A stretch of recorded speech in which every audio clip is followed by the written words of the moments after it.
challenging the Penn State Nittany Lions, champions of the Big Ten, and the Oregon Ducks, champions of the Pac-10. Joe Paterno, who today could pass Paul Bryant as the winningest coach in the history of bowl games. They're tied at 15. He's had one undefeated team in each of the last 4 decades. Think about it, the last 4 decades. That's longevity and quality. Rich Brooks has been at Oregon for 18 seasons. This is his first Rose Bowl, though he's been to 4 bowls in the last half-dozen years. Bob Greasy and Lynn Swan with Keith Jackson here at the 81st Rose Bowl game. Penn State, will they come out today as the other undefeated team and let go all barrels in an effort to impress the pollsters?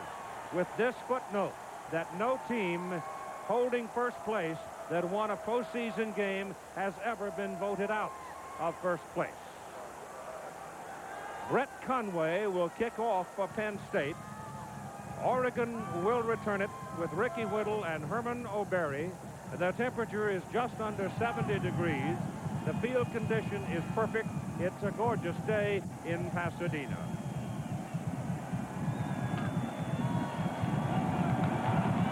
The officials today are out of the Atlantic Coast Conference. Courtney Mauzee is the referee. And Brett Conway now ready. Penn State was here in 1923. Oregon was last year in 1958. It's Ricky Whittle from the 8. And he comes back to about the 18. There, the Oregon Ducks will put it into play. Danny O'Neill, in his career at Oregon, had a huge season last year, a little less this year, but the team was more successful this year, as he has thrown the ball for more than 7,000 yards. Opening behind him in the backfield will be Dwayne Jones at fullback and Ricky Whittle, number 14, at tailback. And they will play a lot of tailbacks today. Oregon will send Ricketts, number 3, wide, along with Tristan McLemore. Josh Wilcox, the tight end, also flexes out. Here's your first snap of the day. Penalty flag thrown. They try to bring it inside with McLemore. He picks up a couple of yards, but let's see about the flag.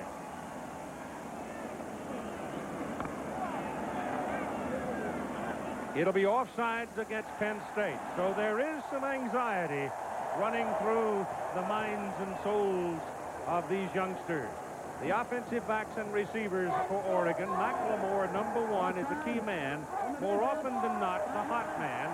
He is a little guy at about 185 pounds, but he will go down the middle with it. And the idea for all these wideouts for Oregon, first you catch the ball and then you run with it. So they effectively become running backs once they have the ball. So the offsides penalty against the Nittany Lions gives Oregon a 1st and 5 up at the 24. And this is Whittle, 193-pound junior out of Fresno, California, getting just across the 25.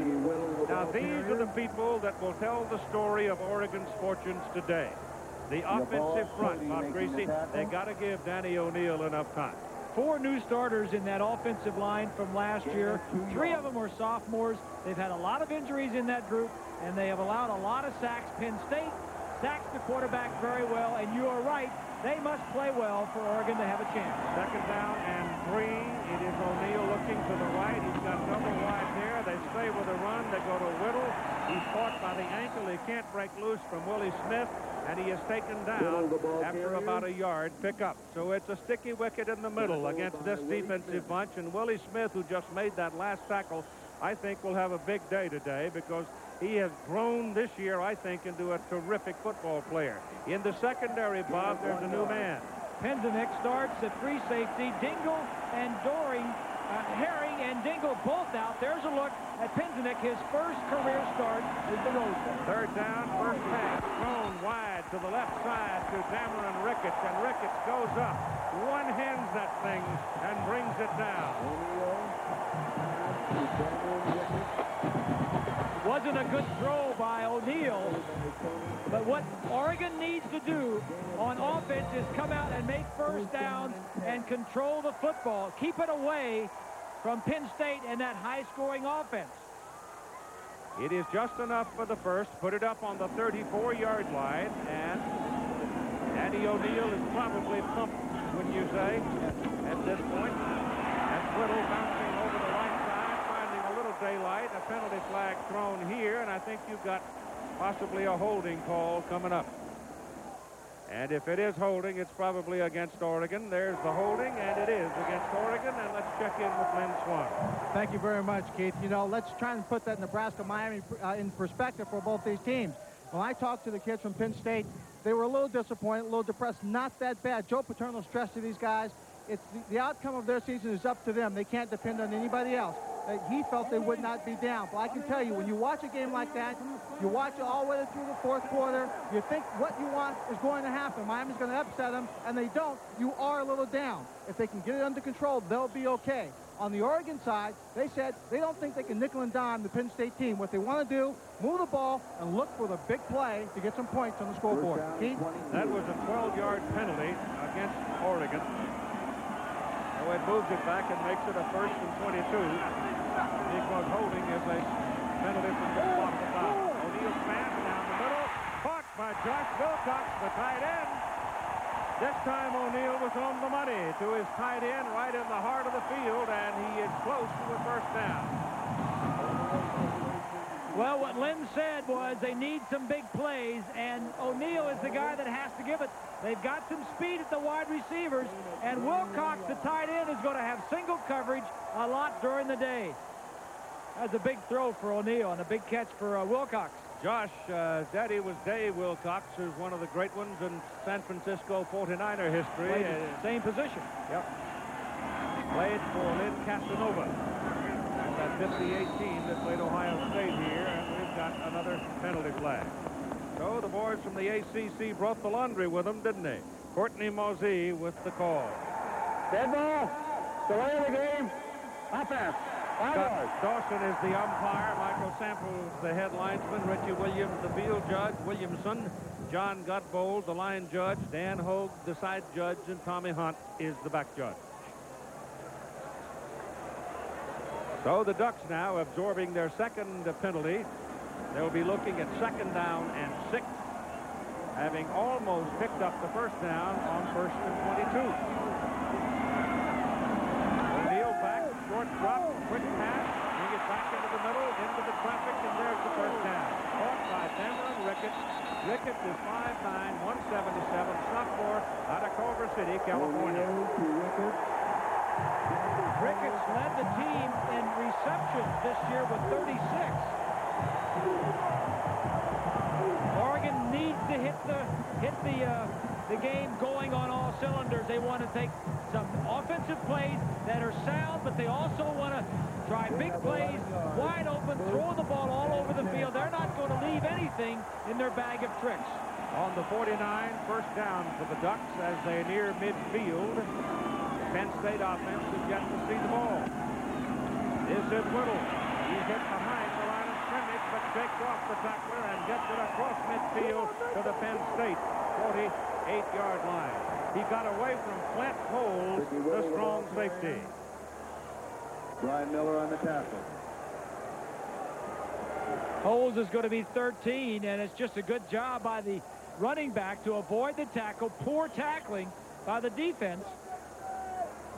And the Ducks have what they want, and that is some kind of a drive to open the ball game to get some confidence going for their side. 2nd down and 8. Ball on the Nittany Lions 48-yard line.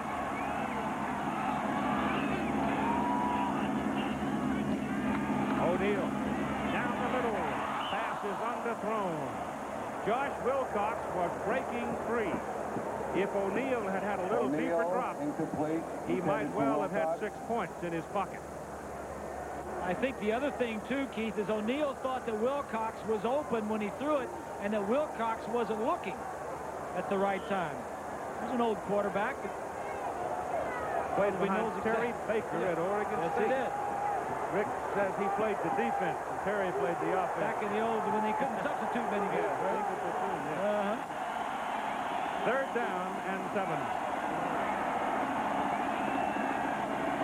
Goal like 8. That pass is poorly thrown by O'Neill. Intended for Ricky Whittle. What they do is send their tailback out in motion and then bring him back almost with a wide wide receiver screen like that, and O'Neal did not throw it well.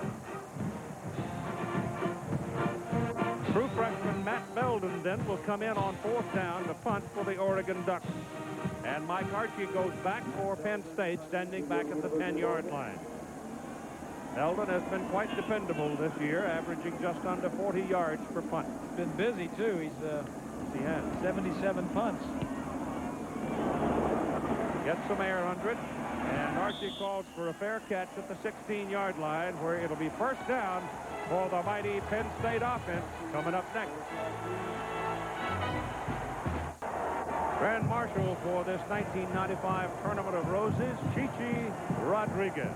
Yes, that's the one and only. The Queen, Alia Hawk, 17-year-old senior, Poly High School in Pasadena. And Chichi flipped the coin. Penn State won, deferred to accept the ball to start the second half. And right now we're about to see what a lot of folks bought tickets for. The Penn State offense against the Oregon defense. The ball is at the 16-yard line. It is 1st down for the Lions, with Milne and Kajana Carter lined up in the backfield. Brady Scott is the man in motion. Here's Carter. And breaks it. He's gone. Goodbye. It'll be touchdown, Penn State, first play of the ball game.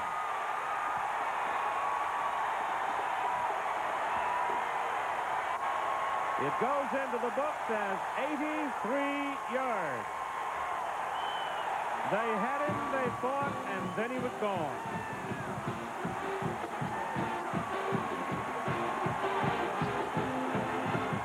I was going to tell you he's explosive, but you can see that. He breaks a tackle of O'Berry, number 4, right in the hole, right here. He breaks the tackle. Everybody else has got a man in their face, and he is not going to be caught from behind.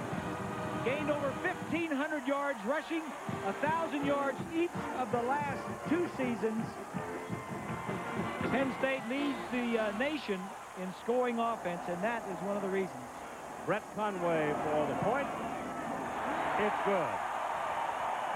Oregon held the ball almost 4 minutes. Penn State ran one play, and they lead 7-0.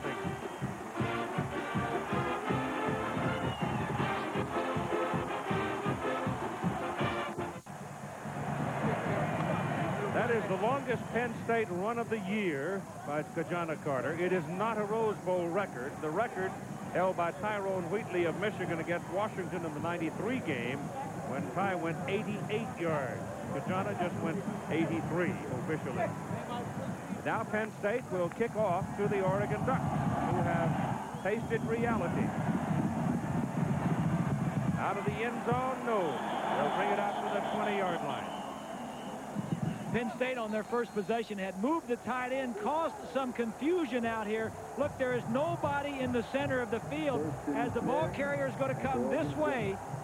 Nobody's deep to get some help. O'Berry is in the hole. He breaks one tackle, and there's nobody. There's a little bit of confusion, and they were blitzing. Nick Aliotti, the defensive coordinator, says, we're going to gamble. We're going to blitz more than we have ever blitzed before, and when you do that, sometimes you win big, and sometimes you get burnt. Dino Filio, number 12, is now the tailback. Whittle had the first series. O'Neal's pass complete to Josh Wilcox.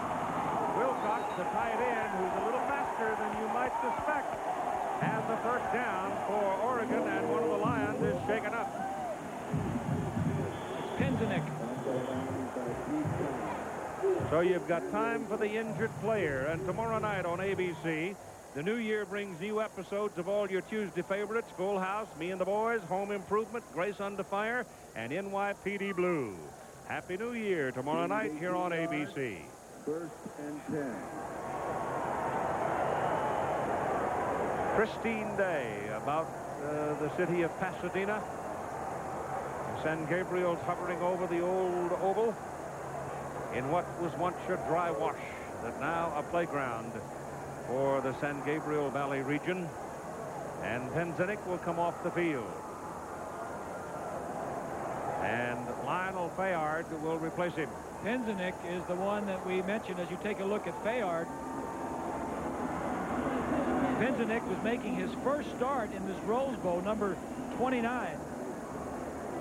He gets hit right there. He was starting in place of Cliff Dingle, who is out. Kim Herring also played at free safety. And then Brian King. Josh Kroll also was scheduled there. So now they're down to their 6th free safety. O'Neal is back to throw, setting up a screen. Pass to Phil Yaw. Phil Yaw's on the sideline. Great speed. Comes out of Dudley, North Carolina. And he's got a first down for the Oregon Ducks inside the Penn State 35. Very, very important here for Oregon to answer Penn State's lightning bolt. This is going to be a wide open game. And I like the call. Mike Bellotti, the offensive coordinator, he knows he has to make some yardage and make things happen. He opened the game with a wide receiver screen and then another screen. Look at the block there. Big old Eric Reed laid one on him, didn't he? 71. He's about 290 pounds out in front of him. There's Bellotti, the offensive coordinator. Both coordinators said, we can't sit around and wait. We got to go out and fire our best shots early. Play clock had just about run out on Oregon, and rather than take the penalty, they spend the timeout at 10:34 to go in the first quarter. The Goodyear Blimp Eagle out of Carson, California, with Joel Chamberlain at the controls out of Norwood, Mass, is bringing you those pictures. The Goodyear Blimp Eagle soaring over. The cameraman is Glenn Hampton. Hi, guys. Happy New Year to you. All right, here's Oregon. First down, Penn State, 34-yard line. Danny O'Neal back to throw it. He has time. He has a man. Wilcox, he's at the corner. Out of bounds, just short of the 1-yard line. So Josh Wilcox, the tight end, almost sneaked in for 6.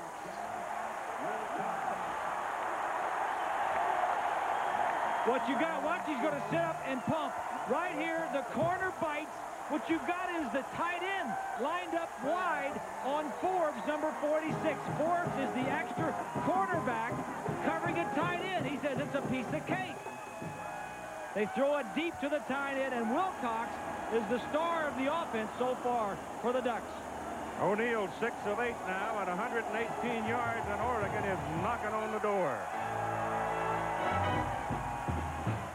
ABC Sports coverage of the 1995 Rose Bowl brought to you by Lincoln Mercury and the complete line of the 1995 Lincoln and Mercury automobiles. By Hidden Valley Ranch flavor Wavy Lays. Bet you can't eat just one. Microsoft, the leader in software. Where do you want to go today? And Red Dog Beer, bold yet smooth, unusually easy to drink. You're your own dog. Oregon ready from the 1-yard line. First and goal. Play goes into the middle, and the Lions stuck it. May have lost on the play. And a penalty flag on top of it. Phil Yaw tried the center of the line, and he ran into a bunch of trees. Offsides, Penn State. 4:32 having elapsed in the ball game. The total yards in the first 4:32, 207 yards. Here's a look at what Oregon has done inside the 20.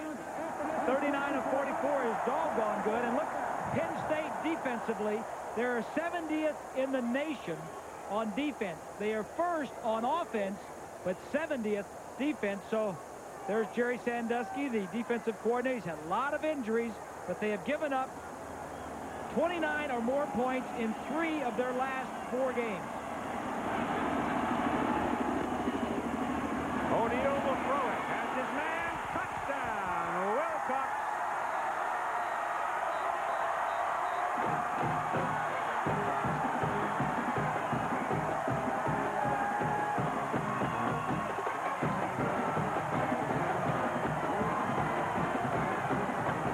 It's only right. Wilcox did a lot to get him down there. Here's Wilcox here. He's going to slide to the outside as the ball is play action fake. Watch as he's going to hit him to the outside. Second down and short. Still a good down to throw on. Wilcox wide open for the touch. Matt Belden is in for the extra point to tie. Got it. Josh Wilcox is going to owe me something. Because when I visited, I sat with him and told him he could have a big day against the Penn State defense.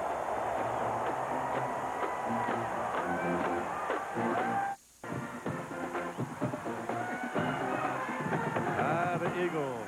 It's a fine picture you get from up there. It's a nice soft ride today. There's virtually no wind. Oregon will kick off now to the Nittany Lions. And we'll see the Penn State offense for the second time with Mike Archie and Ambrose Fletcher, numbers 2 and 25, respectively, waiting for the ball. Belden, a freshman from Glendale, Arizona. Oregon going 80 yards, 4 plays, took only 45 seconds. 3 passes to Wilcox, 1 pass to Bill Yaw. 1 run that didn't go anywhere, but they got an offside call on it.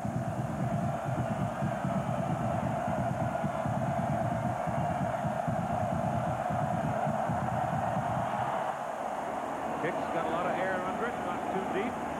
Taken by Fletcher. And some pretty good licks laid on out there as he comes out across the 20 to the 24-yard line.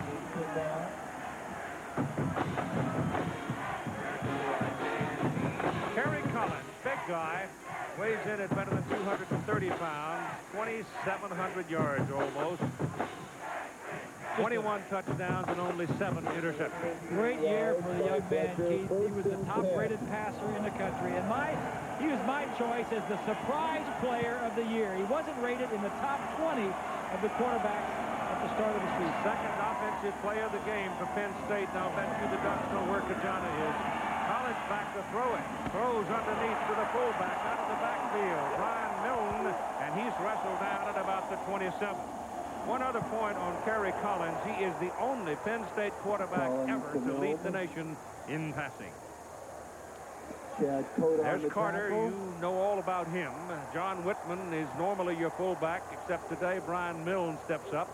Ingram and Scott, very, very good wide receivers. Kyle Brady thought by many to be the top tight end in the country. But Josh Wilcox has got a pretty good standard so far in this ball game from the Oregon side. Brady hasn't seen the ball yet. Into the middle goes the fullback, Milne. Joe Paterno said the other day, he says, you know, people don't say much about our fullbacks. But he said, I wouldn't be surprised to see both of them gone in the pro draft before we get very far into the second round. Next year, they're both juniors. They'll be back. Jeff Hardings is the man who leads that offensive line for Penn State, and it's an offensive front that is very good. Harding's an All-American. In fact, 5 All-Americans on this offensive unit for Penn State. Lions have a first down, 37-yard line. Carter's second carry of the ball game, and this time the Ducks get a hold of him. They got him just about the line of scrimmage. The defensive front for the Oregon Ducks, Bailey, Malapei, and Slyman, but it's those 2 linebackers in the middle that have got to fill the cracks, Rule and Asher, and if they don't step up and fill the cracks, you're going to see a lot of Carter's back. Jeff Sherman and Chad Cota, the safeties, very, very strong people down the middle in the defensive secondary. The corners are good, too. That pitch is swung out to Carter. Number 56 over there in a hurry to get a piece of it. And Troy Bailey, the defensive left end from Honolulu, got enough of Carter to slow him down. The strength, Keith, and you mentioned it, this Oregon Ducks defense, their defensive backs, they have a lot of good players defensively. They try to get nickel and dime, 5 and 6 pack defensive backs in there, that package, as soon as they can. See the great balance of Carter. Bailey is not easy. He's 270 pounds. It'll be 3rd down and 8 for Penn State. And the defense bouncing around, and Kerry Collins looks at the play clock, and it's down to 2. And so Nick Aliotti's defensive people bouncing around, forcing Collins to have a look, and he had to spend the timeout rather than take the penalty. They've always blitzed, but he said we got to blitz more than we've ever done before. As we told you earlier, it was 1958. The Oregon Ducks last appeared in the Rose Bowl. The coaching staff numbered 5 coaches. Cass came down with a team that not very many people had heard much about. But he's been to big games before. Johnny McKay was one of his coaches. Dave Wilcox, the father of Josh, was one of the players. John Robinson was playing end in that ball game, coached there for a dozen years. But this Oregon team came down and played national champion Ohio State. They lost, but only by 10-7. They've had some pretty good coaches up there, assistant coaches. George Seifert, the head coach of San Francisco 49ers, was an assistant there, and Norv Turner, who was with Dallas and now with the Washington Redskins, was on the staff at the Ducks for a while. Now let's spend a moment with Lynn Swan. Yeah, Keith, on Chuck Pinjanick, number 29, he just got the wind knocked out of him, but number 24, Tony Pittman, has a bruised shoulder, the cornerback, and number 36, Cody Carlson, on the first play of the game for Penn State, got his nose broken. They've been working on him, so whatever we may have thought about the University of Oregon Ducks, they have come out to play physical football. Oh, they'll pop you. It is 3rd down and 8 now, and Mike Archie is in the backfield, a very good pass receiver for the Lions. He goes in motion, and Collins is back. Pressure's coming. They're after it. He throws it to the ground. That's exactly what Oregon wants to do. The referee threw a penalty flag. Jeremy Asher was the man who got to him. He's an inside linebacker who stepped outside. But let's see about the flag. Watch the defensive line here, Keith. This is what the quarterback's going to be facing all day. Am I going to blitz or am I not going to blitz?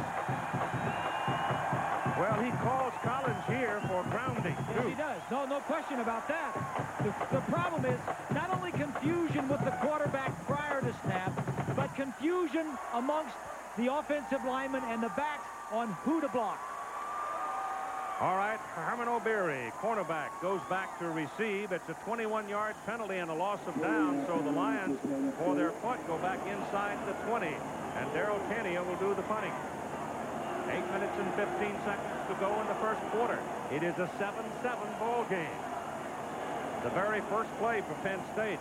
Kajana Carter went 83 yards. The Ducks came right back. Kenny's kick is out of there. It's a good one. Fielded by O'Beary, and he is taken down almost in his tracks. That is very good coverage by Penn State's Chuck Penjanick. 42-yard punt and a 2-yard return.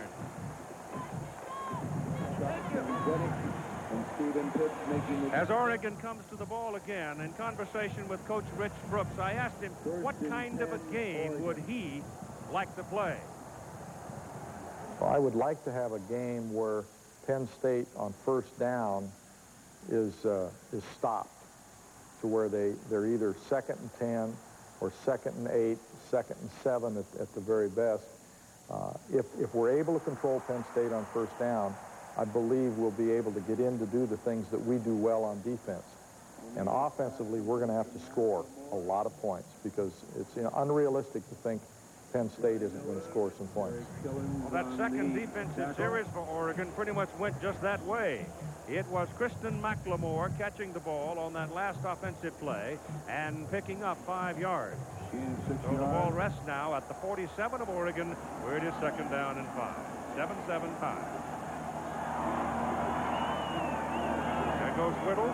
He now becomes a wideout as he breaks into the open on the sidelines, catches the ball, gets the first down. In front of Tony Pittman. And that's a nice throw by Danny O'Neill. O'Neill was a 4-year starter at Oregon.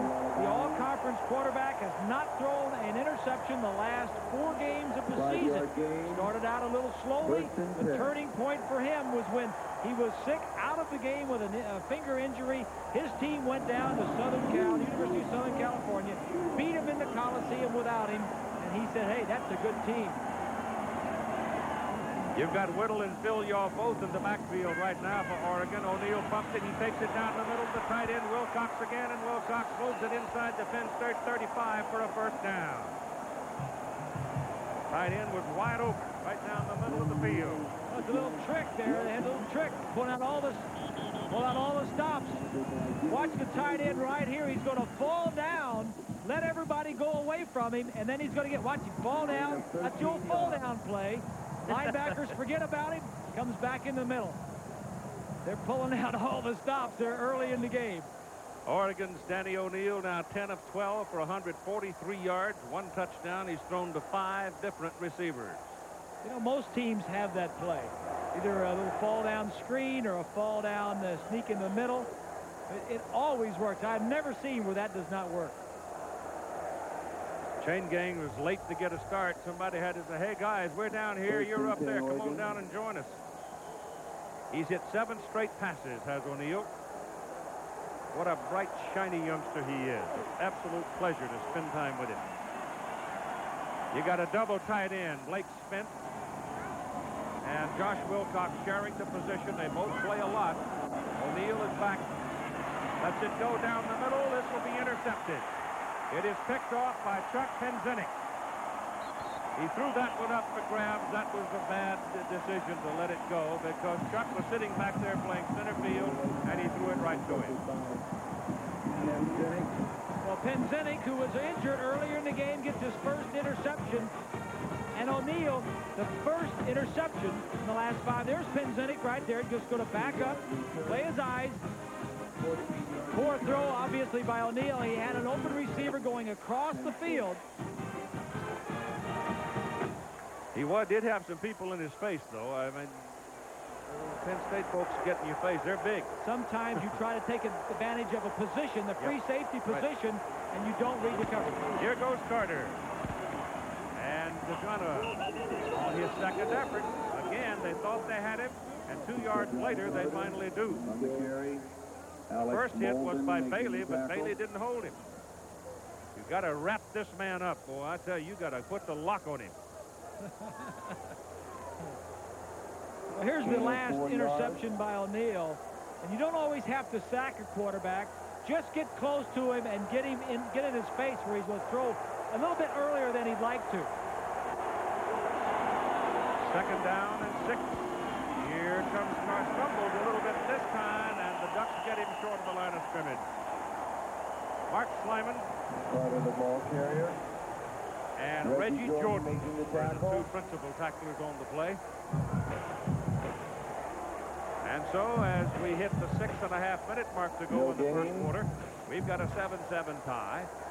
And we've got the beginning of what looks like might be a fair to middling contest. The question is whether or not Oregon's manpower can hold up through the full 60 minutes. But it's a cool day, refreshing day. Penn State's 3rd down conversion rate on the season was 53%. Terry Collins looks deep, goes underneath. Ball is batted down at the line of scrimmage. Number 93, Slyman, slapped it aside. And it's 4th down for Penn State. Penn State offensively is used to coming out and being very successful early. Joe Paterno, and when I talked to him about Oregon, he said they hang around, they hang around, they hang around. First thing you know, you're in the 4th quarter, and they make plays. I have to fetch up that soundbite and let you hear it, because he's right on the money. And 4th down. Here's the kick by Kenya. Another pretty good punt. Herman O'Berry back. Takes it on the run. And comes back across almost to midfield to about the 49-yard line. Penn State thought he was going to let it roll, and he grabbed it and took off. Here's what Joe Paterno told me last week in talking with him about what he saw in this Oregon football team. They're extremely well coached. They're very intelligent. Play situations really well. And offensively, they just hang in there and hang in there and hang in there, and then all of a sudden they're in there. They're right the next to you in the 4th quarter, and the next place, and they beat you. So I mean, they're a gutty football team. They're really a bunch of tough, good kids. This is Whittle, and he gets to the 45. It's the best starting point of the ball game for either team from their own 49-yard line, and that's a pickup right close to 6 yards for Whittle. Big offensive lineman, Steve Harden, number 77, was pulling out in front of him. He didn't hit anybody, but they were all running around him. Well, he's the dadgum big. It's like trying to get around a corn crib on wheels. He's 324. He didn't hit anybody, but he helped the runner because everybody was running around him. There's contact and penalty flag. Coming up tonight, the grand finale of our bowl triple header as the Florida State Seminoles and the Florida Gators meet in a rematch of this season's dramatic tie, the USF&G Insurance Sugar Bowl game. Coming up, 8:30 Eastern, 5:30 Pacific, following the Rose Bowl here on ABC Sports. Offside, 5 yards, first down. That'll be a first down for Oregon on the contact along the line of scrimmage by the Penn State defender. Time remaining first quarter. Clock stopped at 5:10. Change move. Those chains are kind of slow to move. Ball is on the 40. That's the fourth penalty by the Nittany Lions. One of the things you worry about, sometimes you're sharp, sometimes you're not quite so sharp when you come back after a layoff. O'Neal steps away, gets away, picks up some real estate on his own.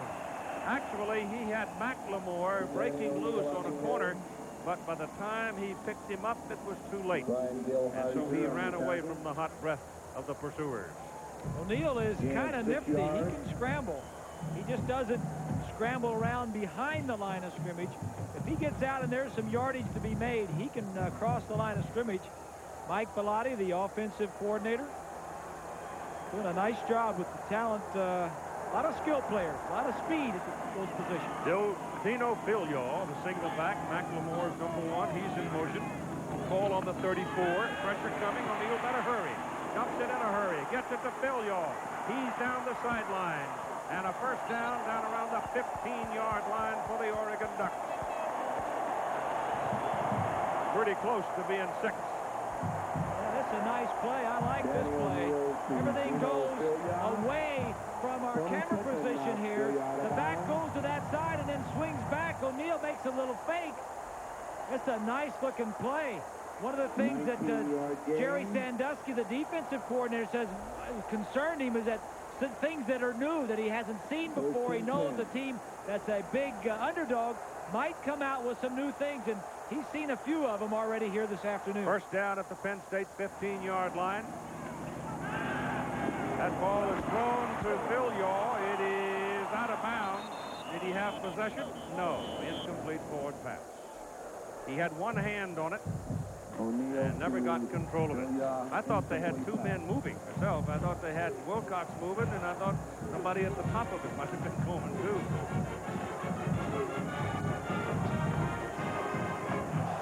A lot of screens. This is another screen.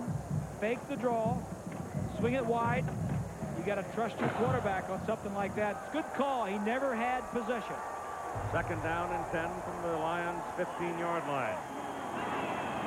After that lightning bolt by Carter, Oregon pretty much had control of this first quarter. That ball is thrown to Filial.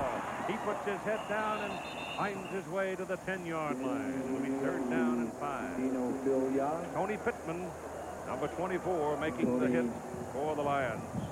Tony Pittman was one of the scholarship winners. Yes, outstanding academics. 3.57 in industrial engineering. Gain of 5 yards. Son of a great Penn State player himself.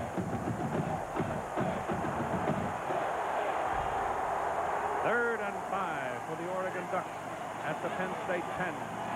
Shotgun. Give it to Filial over the left side. Down close to a first down. Depends on the mark. Ben Stewart brought him down for the Lions. Making the tackle. And I think he's just short. Belden will come. They will take the 3 rather than risk not getting the first down at the 5. And they're almost a full yard short of it. So Belden is out to try the kick. Ryan Perry-Smith will hold it. And Rob Williams will snap it. 23-yard field goal try. He's 6 of 6 inside the 24.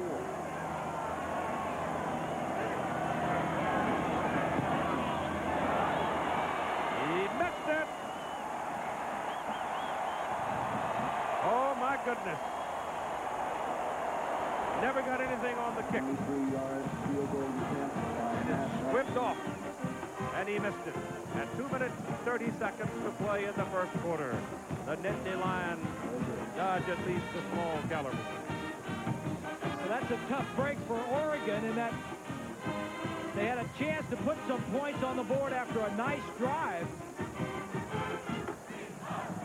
He just pushes it to the right. He's on the hash mark where you might think he'd pull it. He'd pull it to his left, but he just pushes this one wide to his right. All right, here comes Penn State from the 20-yard line. Kerry Collins back to throw it, has all day. Now he lets it go, and the pass is caught by Bobby Ingram, and here's the penalty flag. And you're going to get a flag thrown on Reggie Jordan for hitting Kerry Collins late. He threw a rope after he surveyed the field 3 times. Yep. 15 yards from the end of the run. First down. Jordan got there late, and that makes it a huge play. 47.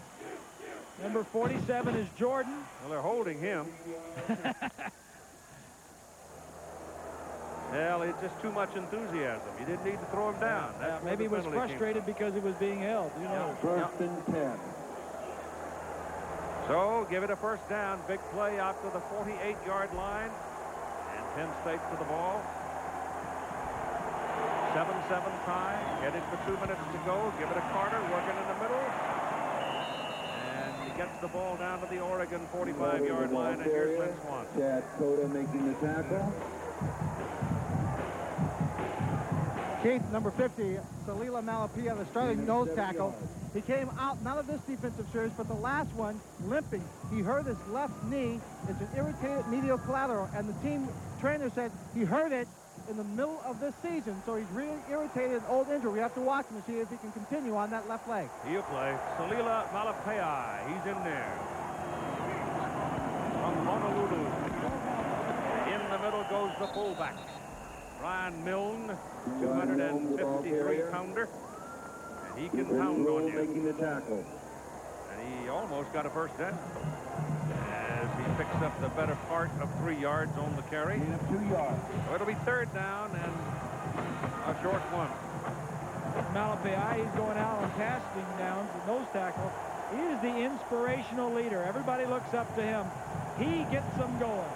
If it's 3rd and 1, seems to me you'd want the big guys in there. You're right. Majana. Or when he plants that cut foot and heads upfield, he comes hard. That's a first down for Penn State at the 38-yard line. Jeremy Asher on the tackle. Jeremy Asher on the Here's a tackle. look at the Nittany Lions in the Big Ten. They lead in every offensive category. They've given the ball away the fewest times. Third down conversions, they're the best. And they're the best at protecting their quarterback. Randy Ganter is the offensive coordinator. Dick Anderson is their quarterback coach, passing games coach. They've done a great job with these young men. Collins, pressure, pass away, tied in. Kyle Brady, first time he's seen it today.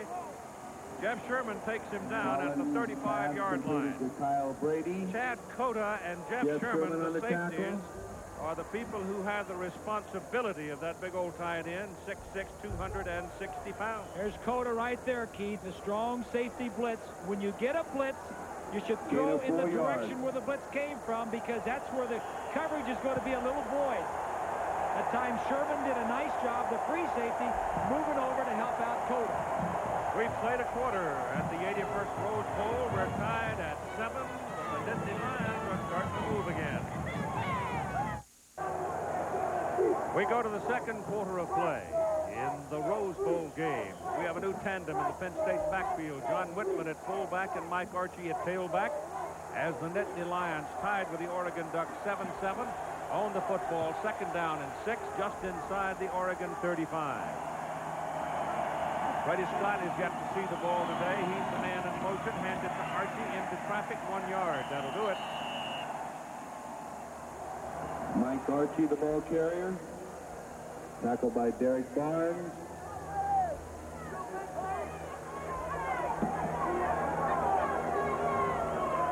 Here's a look at the numbers of the first quarter. Oregon has had possession one more time. That's why they have a few more plays.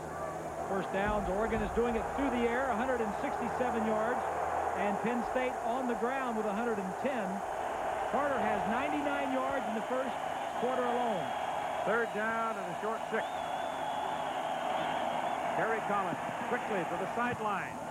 Pass is caught by Bobby Ingram, and they'll give him the mark for the first down at the 28-yard line of Oregon. He got the ball very quickly, and he caught it in front of Alex Molden. Molden, if he gets, I mean, it's a fractional thing. If he's a half or less than a half a second quicker, he probably intercepts him. The game plan is the strength of the Ducks is defensively, or their corners and defensive backs. You'll see a lot of one-on-one situations.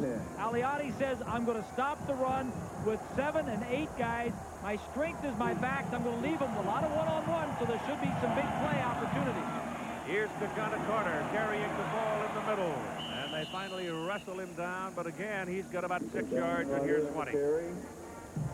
Keith, you know, when Carter comes out of the ball game, Penn State's never going to miss a beat because Archie's a terrific back, not quite as explosive as he is, as Carter is, but very flamboyant. Pitch is a third back, quiet, but when he gets in the ball game, he is all business. We should probably see all 3 of them play to keep Kagana Carter fresh and watch the Penn State Lions try and rack up some yardage on the ground. Keith? Carter, 7 carries, 105 yards, and a touchdown so far.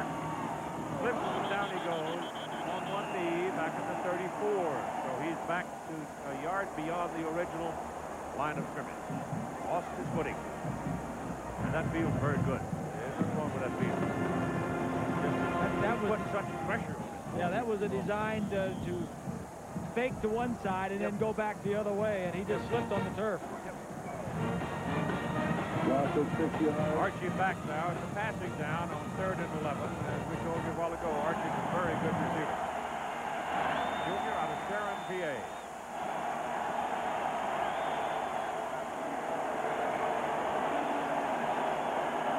Ducks coming after him. Collins slips and doesn't go down. Pass to the end zone. Scott had it on his fingertip and couldn't hold it. Alex Molden, I think, got a piece of it. Jeff Sherman was there, but I think Molden tipped it just a little bit, and Freddie Scott otherwise would have had 6. He is a very good receiver. Collins does a nice job. He slips on the turf, but this ball is well thrown. I don't know if it's tipped or not. Yep, yeah, it was tipped. Just a little. Yep. Alex Molden, just got a finger. Underthrown, just a tad. So it's 3 plays in a row. The Penn Staters have slipped a little bit here, so maybe they'll be changing shoes. Brett Conway for a field goal try from the 36 for 46 yards.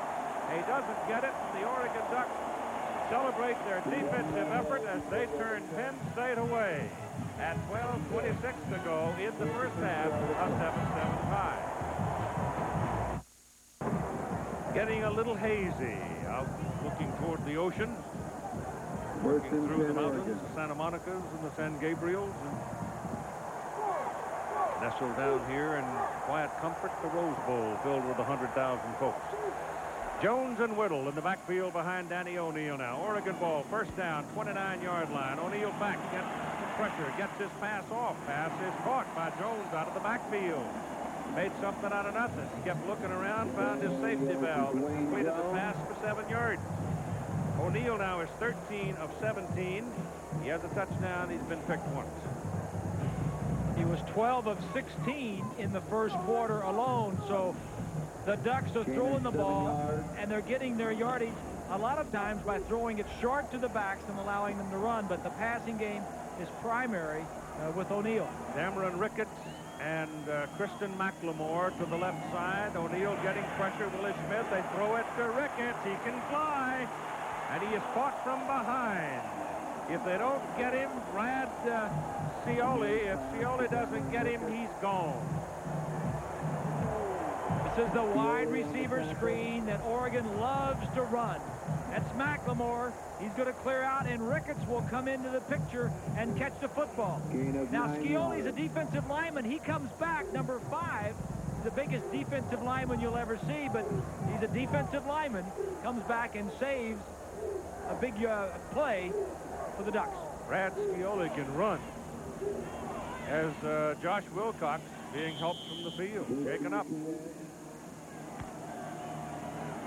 That's a hole. Well, they can't afford to lose him. He caught 5 balls in the first quarter. It's first down, Oregon, 45-yard line. 7-7 tie. second quarter of play. O'Neal gives to Whittle. Oregon, he slipped a little bit when he planted to make his cut, too. So it's, they're looking to Wilcox. You don't like to see that because sometimes that says concussion. Remember what happened? It looks like he did get hit in the head, and if that's anything like a concussion, he's kind of a loose wire anyway, isn't he, Keith? Yep, he's a live wire. No doubt about that. Second down and 7. O'Neal turns, throws over here. Pass is caught by McLemore. Trying to set a screen for him, and he's short of the first down by a yard. Brought down by Phil Yeboah Cody, linebacker who defended his zone well. The linebackers for Penn State are the strength of this defensive unit.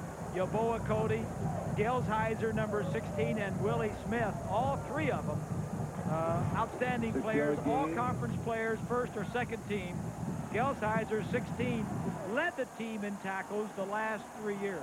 Third down, 1.5 yards. They run for it, give it to Whittle, won't get there. Ricky Whittle is hit almost before the line of scrimmage by number 8, Jason Collins, the strong safety who had come up and broke on the play from the line of scrimmage. So the Ducks will have to punt it.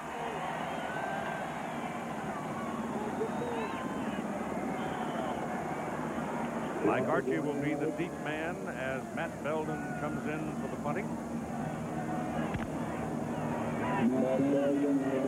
There's Archie. 205-pounder. He stands 5'8", which gives him that blocky, stocky look. He can move it. Good snap. Kick is away. Good kick. Very high. Archie with a fair catch ball at the 12 on his knees. And at 9:43 to play in the first half, we're tied at 7, and the Lions have the ball. Here's a look at the possessions of the Penn State Nittany Lions. They usually script the first 20, 25 plays. First drive wasn't hard, that long run, 83-yard touchdown, but since then, not much production.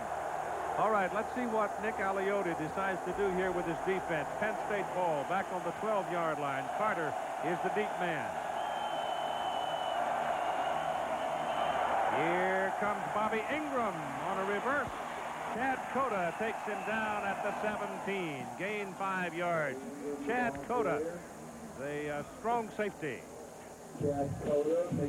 Cota is the, well, they say he's the glue. Aliotti says he's the glue that holds that group together. Yeah, he's their MVP this year. Exactly. He's the team most valuable player. He is making his 43rd consecutive start. And he, there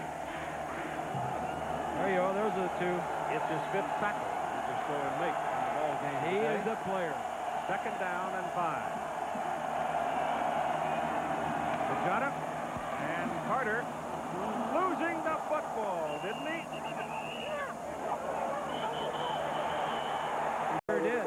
Oregon, I think, had their hands on the ball. Now, whether they kept it or not, I don't know. Well, the ball was out. He was not down. Ball was out early.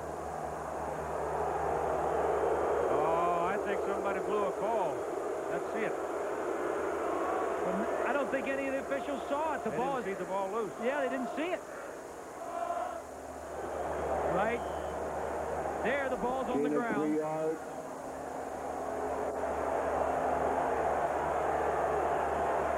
Left side, ball is out on the ground, but who gets it? 50 coverage. Who got it? I don't think the officials knew the ball was out. None of the officials saw it. No. So Penn State keeps it 3rd down and 2. And Kerry Collins sees the play clock expiring and comes to the sidelines after calling timeout and says, hey guys, you gotta get me the plays quicker. Well, that's for sure. That's Penn State's last timeout too in this first half, and there's 8:44 to play. Let's go go back and take a look at that fumble. If we run the play, we'll see that the ball's going to come out early. But it looks like Jeff Harding's number 50 right there on the ground is going to come up with it. Jeff right got here. his hands on it. Yeah, here. Derek Barnes wrestling with him, but it's Hardings who has the ball. Hardings in white, number 50, has got it. All right, Kerry Collins has his play. He moves the fullback over. Now comes back in motion and pitches it to Pajana Carter on 3rd down and 2. And he does not get the first down. Jeremy Asher, inside linebacker number 44, a junior from Tigard, Oregon, makes the tackle. I tell you, this has turned into a pretty good paint swap. You know that? They just bumping each other along that line of scrimmage. Both sides.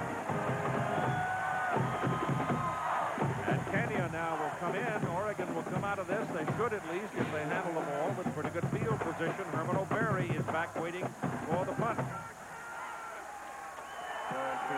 Kenny has done a pretty good job, 42 and 36, and not much return on either one of them for the Nittany Lions. Good snap. Kick is out of there. Good kick. O'Berry. Penalty flag is thrown. They may not have given him enough room. Let's see about it. If so, that will be a penalty in favor of Oregon. Stephen Fitz was down there in a big hurry on the special teams to make the tackle. 39-yard punt.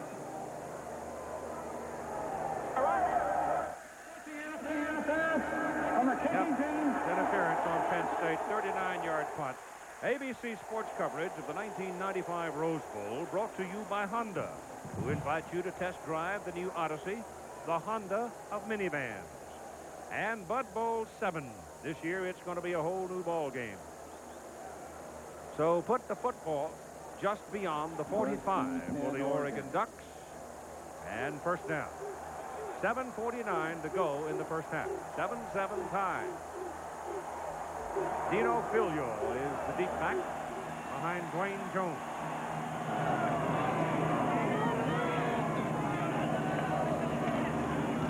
Filio hard track. And both for about 9 yards before Chuck Vincentic, the free safety, brings him down. Chuck is a sophomore out of Akron, Ohio. He's had a lot of action today, hasn't he? He has had a lot of action. Had a interception at the free safety position. Was injured a little earlier and back. Again, he's making his first start of the season. So it's 2nd down and 2 after an 8-yard pickup.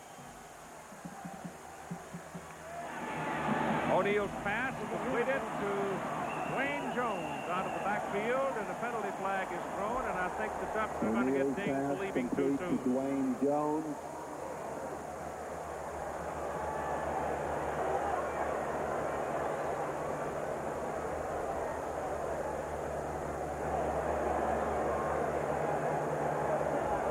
That's against Oregon.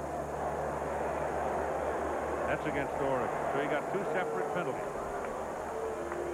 You take the one that's the most expensive, at least Penn State would. Wednesday night special on ABC. First 3 of TV's funniest ladies in 2 great hours of comedy. Roseanne, Grace, another Roseanne, and Ellen. Starting at 8, 7 Central. Then Sam Donaldson and Diane Sawyer moved to Wednesday with a new primetime live on its new night. Wednesday night on ABC.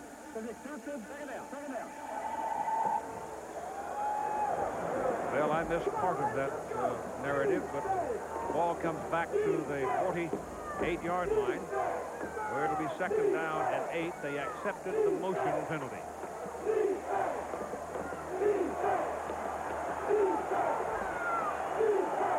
Second down and 8. Penn State jumps around with his defense. They're coming. O'Neill better hurry. Gets it out. And it is incomplete. The pass intended for Blake Spence, the tight end, who is on in relief of Josh Wilcox. Blake Spence, incomplete. And Spence never had a real chance at it because Marlon Forbes had him covered like a blanket. Spence is only a redshirt freshman, only 8 catches on the year. Penn State doing a nice job that time, jumping around, giving Danny O'Neill a little bit different look. 7-7 tie. A lot of people surprised by that with 7 minutes to go in the first half. 3rd and 8. Willie Smith after O'Neal. He's got him. Willie Smith. Todd Atkins slips underneath. Atkins actually was the first man to get him and got him around the legs, and Oregon will be punting.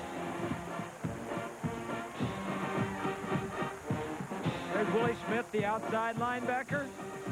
Going to come into Wiggins, the tackle. Penn State number 2 in the Big Ten in sacking opposing quarterbacks. There was nobody open downfield. Mike Archie waiting for the punt. Eldon gets a dandy this time. Archie all the way back to the 9 and tackled at the 14. 54-yard punt, a 6-yard return, 6:09 to go in the first half. 6:09 the time remaining. You see the quarterback comparison so far in the game. Penn State has been trying to get Kajana Carter going. They got him going big on the first play of the game, but I think they're going to throw a little bit more with Collins. From the 14. Collins lets it go. He has a man on the sidelines, and the pass is completed to Freddie Scott. Scott is 6-footer, sophomore, Southfield, Michigan. Freddie Scott. He caught the ball in front of Herman O'Berry. That is Tournament House. Picture provided for the Goodyear Blimp Eagle. Tournament House is, of course, where the Tournament of Roses business is conducted. Jack French, the executive director, Bill Flynn, and the entire staff work there. Ain't a bad place to hang your hat if you got to work somewhere. Enjoyed being over there the other day with the coaches. Wonderful house. This is Kajana Carter. Ball comes out. Oregon diving. Got a shot at it. Ducks have it. Second fumble by Carter. Chad Cota. The strong safety. Troy Bailey, the man who covered it. Cota knocked it out. Watch Cota. Coda's right here. Watch as he's going to come and force. The man is going to come right here, Carter, and he's just going to stick his helmet right in the where the ball is. Knocks it out. That's the second fumble of the day for Carter. This one, the Ducks come up with. And it's first down at the Penn State 33-yard line. Ricky Whittle, the deep back. Danny O'Neal trying to catch it quickly. Got to hurry. Can't do it. Lions knock him down. Todd Atkins just kept coming and grinding and coming, and finally he got him. Let's go back and take a look at this hit on the fumble. Chad Cota, that's a picture-perfect tackle. His head is up. The head is on the ball. That's a pretty good collision by two pretty good football players. 7-yard loss by Danny O'Neal on the tackle by Atkins, and Josh Wilcox has returned to the lineup from tight end. They need him. Things slowed down when he left the ball game. This is Whittle looking for a crack to run in, and the Lions are not going to give it to you at this point in time. Number 6, Aaron Collins, and Tony Pittman Tackled by are the Aaron people to Collins make the tackle. and Tony Pittman. So Oregon having the ball first down at the 33 of Penn State, going the other way right now on good defense by the Nittany Lions. It'll be 3rd and 17.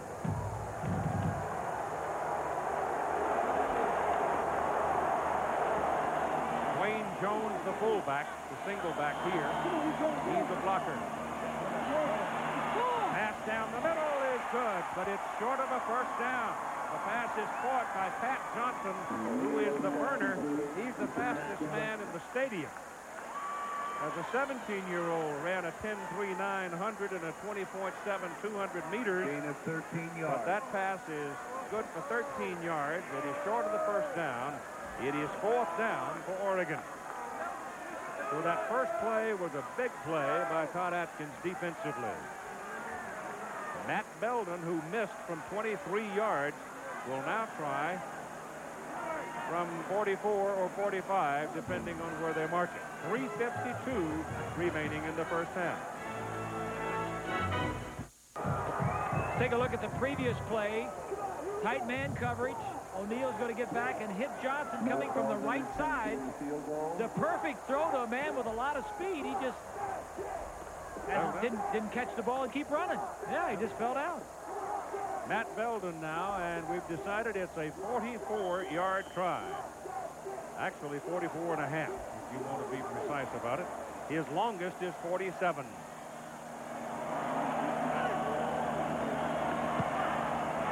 And it's on its way, and it is no good. He's missed two.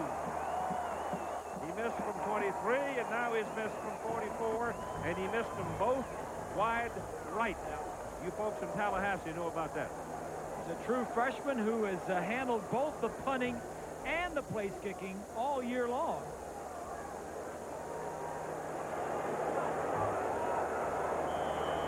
First and 10, Penn State. First play of the ball game, Penn State, 83 yards, touchdown. The next 23 plays, they've gained 83 yards. Kerry Collins, Bobby Ingram, wide open. He ran Molden off. Molden was 10 yards down the field, turning around looking for him, and he catches the ball. So good play by Ingram. Coming up tonight, the grand finale of our bowl tripleheader, Florida State and the Florida Gators rematch after their dramatic tie. USF&G Insurance Sugar Bowl, 8:30 Eastern, 5:30 Pacific here on ABC Sports. Boy, you just hope that game proves up to be as exciting as the previous one. I may not want to watch it if it's like that. That's a good pass by Kerry Collins. Strong arm, and again, he's going. You've got to get the ball Ingram. to your wide receivers. Both Ingram and Scott both averaged 20 yards per reception this year, and both totaled over 1,000 yards. In fact, Scott was a little under 1,000, but those are the big play guys for Penn State. You've got so many choices. You've got Carter in the backfield. You've got Brady at tight end. You've got two outstanding wide receivers, but you cannot make mistakes. You can't put the ball on the ground. 3:20 to go in the first half. Scott's in motion. Carter over the left side, going deep as a receiver. The pass thrown toward him, and it is incomplete. Defending is Kenny Wheaton for Oregon. And Carter had no chance at catching that ball. Wheaton is the nickelback, the fifth back that Oregon uses in their defensive schemes. He is a reserve, but made the all-conference team, the second team, as a reserve redshirt freshman for Nick Aliotti. Second down and 10 for the Nittany Lions.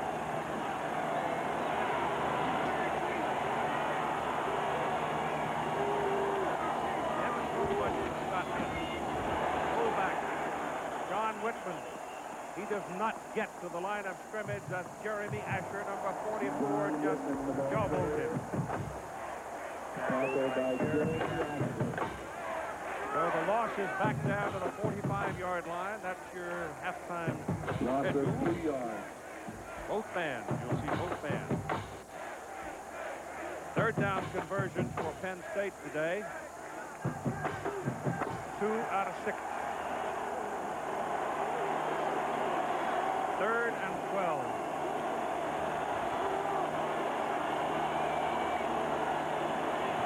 Collins going deep. He's got a man. It's out of bounds at the 1-yard line. Joe Juravicius. A redshirt freshman, 6'5", big target, makes a great catch. Juravicius, 83, the top of your screen, is like the fourth choice on this route. He came into the game with 1 catch all year. He is the punter. He has seen action punting a lot more than he has wide receiving, and that is a big catch for that young man. First and goal for the Nittany Lions at the Oregon 1. They got the matchup they wanted. Juravicius delivered it. to the 1. They've been outstanding inside the 20. Fullback, John Whitman, and he does not get over the top. It'll be 2nd down and goal.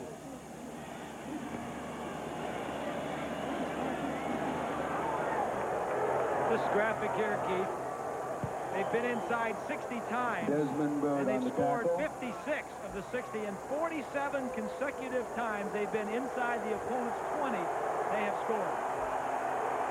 And that is one of the reasons right there. Brannigan. Fullback, That's the other reason. Brian Mills. He slams it in there. And the Nittany Lions have grown to the lead 13-7. And the play, the great pass by Collins, and the catch by Jurevicius sets it up. Mill, number 22, is 6'3" and 253 pounds. He's a good receiver and a Both tough, a load, aren't they? tough kid. Oh, boy, they're tough.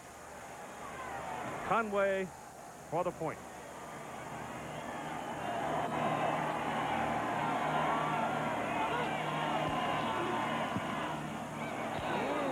Knuckleball, but he got it through. Field goal kickers are having their problems. Oh, are they ever? 1:26 remaining in the first half as Penn State goes to the lead 14-7. Goodyear Blimp Eagles providing the pictures on the air. 1995 marking the 70th year of operations for Goodyear Blimpers.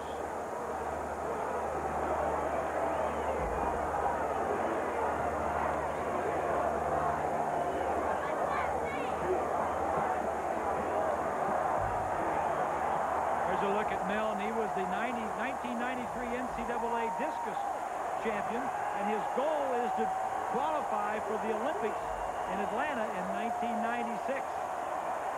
Great story. He had Hodgkin's disease in high school, overcame that. Just a couple of surgeries, just a lot of chemotherapy, 6 months of hell. Good story.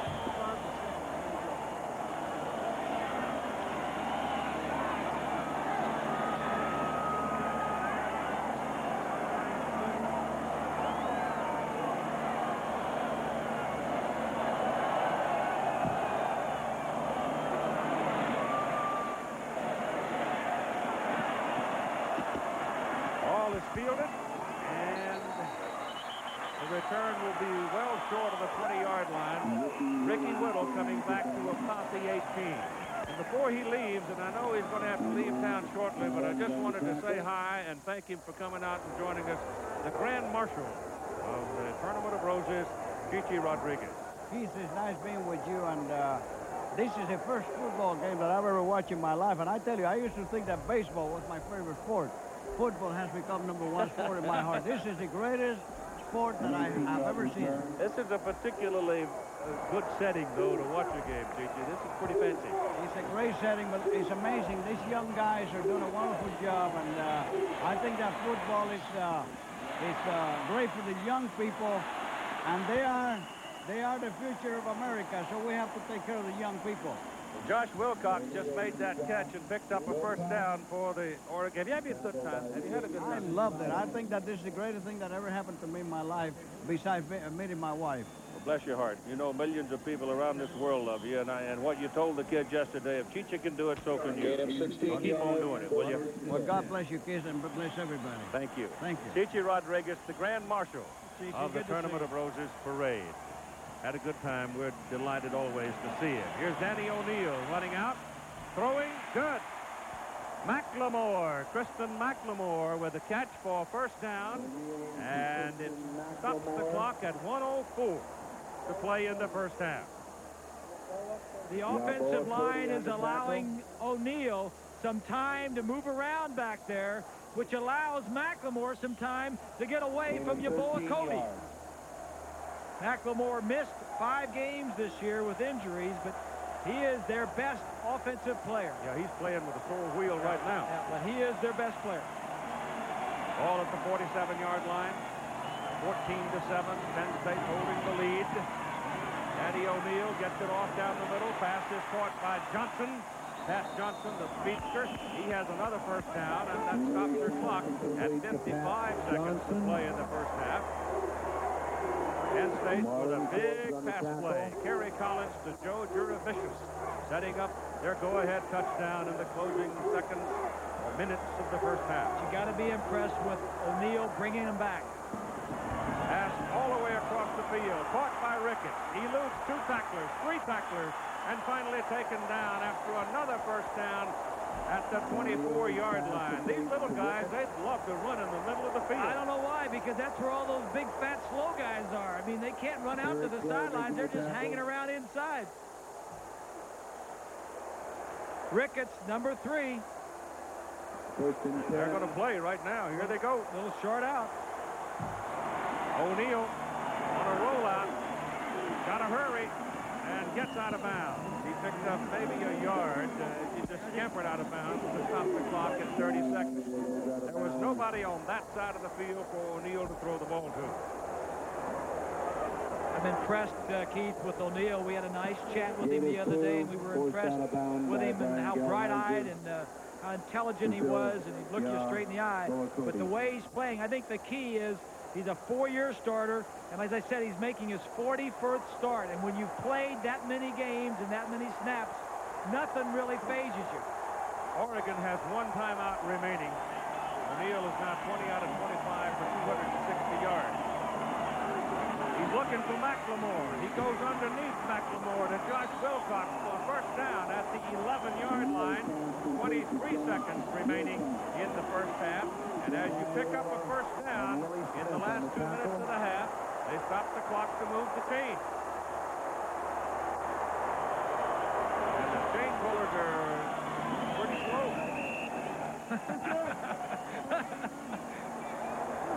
I don't know, does that play count? I mean, the chains were not in place. The officials didn't pay any attention to it. Well, the umpire marked the ball ready for play and got away from it, so. Aren't you supposed to have the marker down? They were in a hurry. Second down and 10 with 20 seconds remaining in the first half at the 11 of Penn State. That's McLemore. He's knocked down at the 10-yard line. Now they may have to spend the timeout. Use that timeout. Brian Gilheiser on the tackle. So Danny O'Neill with a timeout to talk here, and he told us earlier about where his season took the big turn for him. It came when he was at home watching his team play on the road.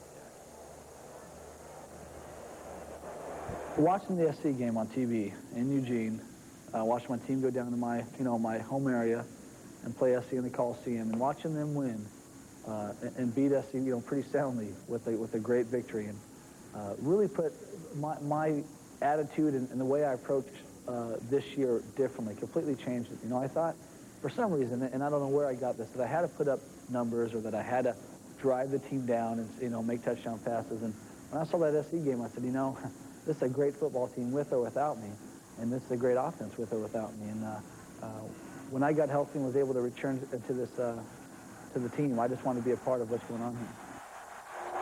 Well, he's playing like it. Now they've got one shot, maybe. They can have time. If they don't connect in the end zone, then they'll be able to get a field goal. Well, first of all, you can't run the ball. No, got to throw it in the end zone. Secondly, you can't take a quarterbacks don't get sacked. Now, you got to get rid of it. You got to throw it in the end zone complete or throw it incomplete.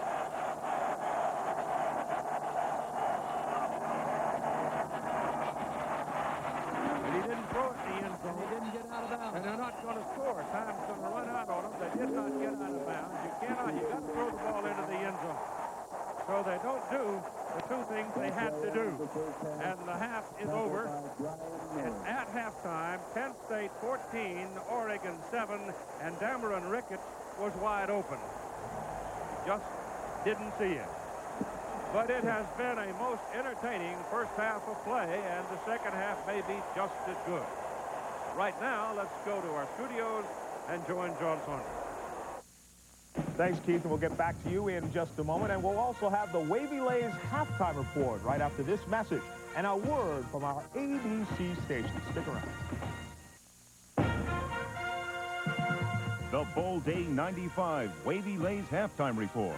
Brought to you by Wavy Lays brand potato chips. Bet you can't eat just one.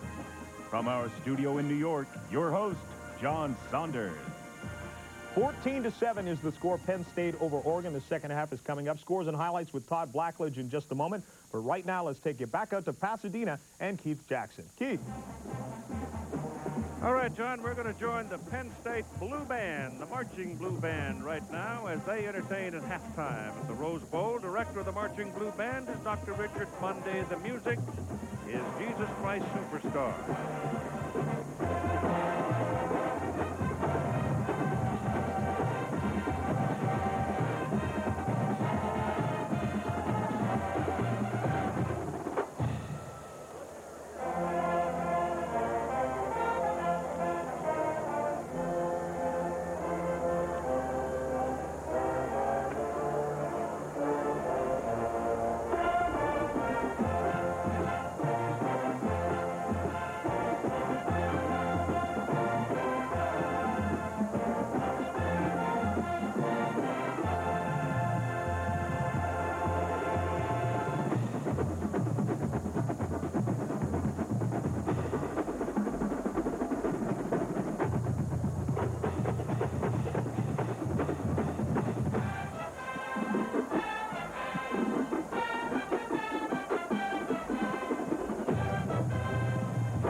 Honored just this week by the Kennedy Center, Aretha Franklin is a major contributor to American music and culture.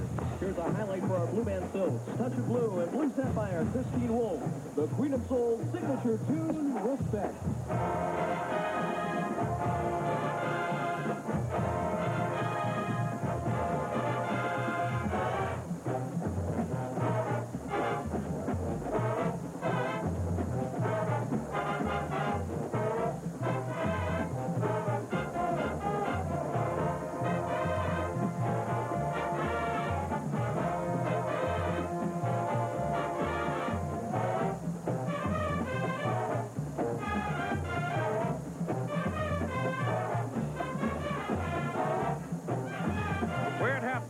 The Rose Bowl game. Penn State leading Oregon 14-7.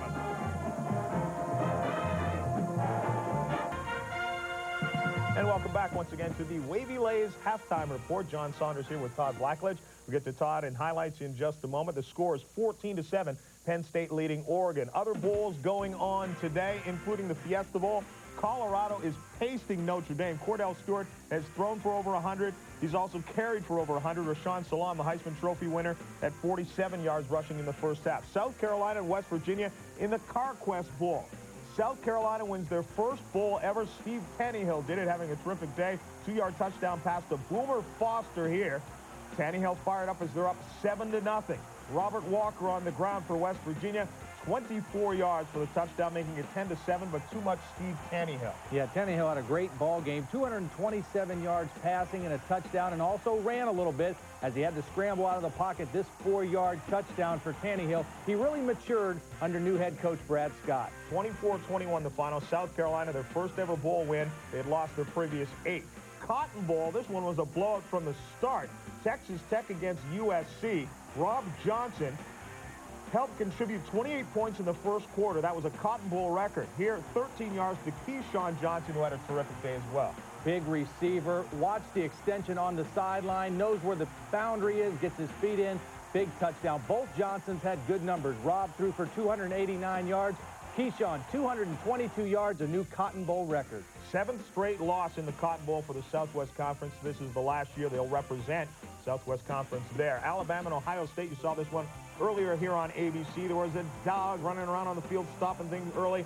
But Sherman Williams was anything but a dog here. 7 yards on the run. Terrific day. Everything Sherman Williams touched today turned to gold for Alabama.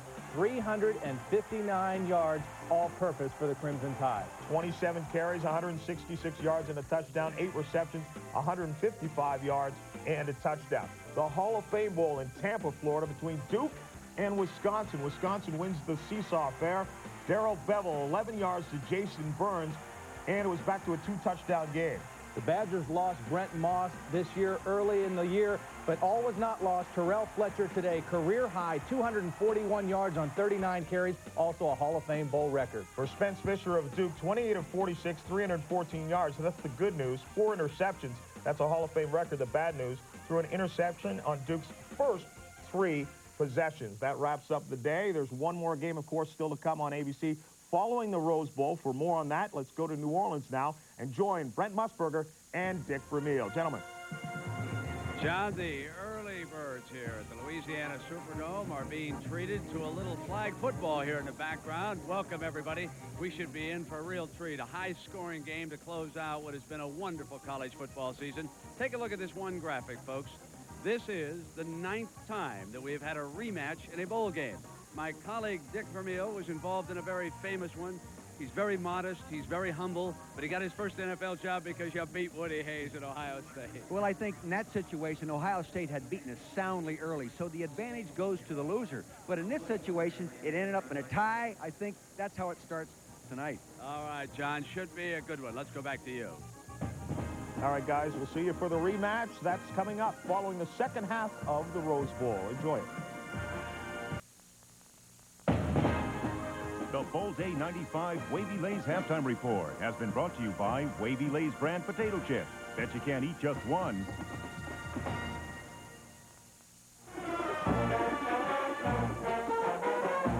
The University of Oregon marching band is on the field here at halftime of the Rose Bowl. Penn State 14, Oregon 7. Dr. Rod Harkins is the director. The music is Malagueña.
We continue the Latin theme with the high-energy sounds of Gloria Estefan and Miami Sound Machine. In an arrangement featuring our jazz line and solo twirler Janet Lord, here is Rhythm Is Gonna Get You.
the 1995 Rose Bowl game. Penn State leading Oregon 14-7 after this word from our ABC station. It's a 14-7 ball game, and yes, that is correct, ladies and gentlemen. It has not been a blowout that so many people in the eastern part of the country were predicting, and people right here in Southern California were predicting. It's been a hard, tough football game. It started out, however, with a lightning bolt from Ki-Jana Carter. Explosive. That's my adjective for him. It's the first play of the ball game. Greeley, number 50, is going to get a block. He's going to break a tackle. And 83 yards later, Ki-Jana Carter just shows you why he is such an outstanding running back. But the Oregon Ducks responded. Eventually, Danny O'Neill got him down close and connected with Josh Wilcox, his tight end, who caught 3 balls in this drive for the touchdown to tie it at 7. And it stayed that way for a long time as they got serious along the line of scrimmage. And then finally this big play to Joe Juravicius, who had caught only 1 ball prior to this. He took it to the 1. And from the 1-yard line, Brian Milne took it into the end zone with a good, solid block from Ki-Jana Carter. And we're ready to go with the second half of play, 14-7, Nittany Lions. Oregon will kick it off. Matt Belden will kick it. Mike Archie is the man they'd like to return it. Ambrose Fletcher is back there with him. This is a very big defensive series right here for Oregon. Belden, who missed 2 field goals in the first half, knocked it back to the 1-yard line. And Archie comes back to the 20-21. Here is Lynn Swan. Keith, I talked with Joe Paterno at halftime, and he said this defense of Oregon's is outstanding. He said the one thing they're doing differently is throwing a different blitz package at the offense he wasn't looking for. And I asked him, after the big play by Ki-Jana Carter, did that affect the offense? He said, you know, there could be something to that. Sometimes when you score too easily, you get spoiled. Keith? False security. All right, here come the Nittany Lions up to the 21-yard line, first down with Carter and Milne. The backs behind Kerry Collins. And Kerry on first down comes out throwing to the fullback. The ball is caught at about the 25. Milne, a 253-pound junior from Waterford, Pennsylvania. Both these fullbacks are juniors. Here's a look at the numbers in the first half. Look at Penn State. Rushing yards, 123. Passing, about the same. They're balanced. For Oregon, 278 yards passing, only 16 rushing. Each has had a turnover. Time of possession a little bit in the favor of Oregon. John Whitman checks into the backfield now for the Lions. Second down and about 7.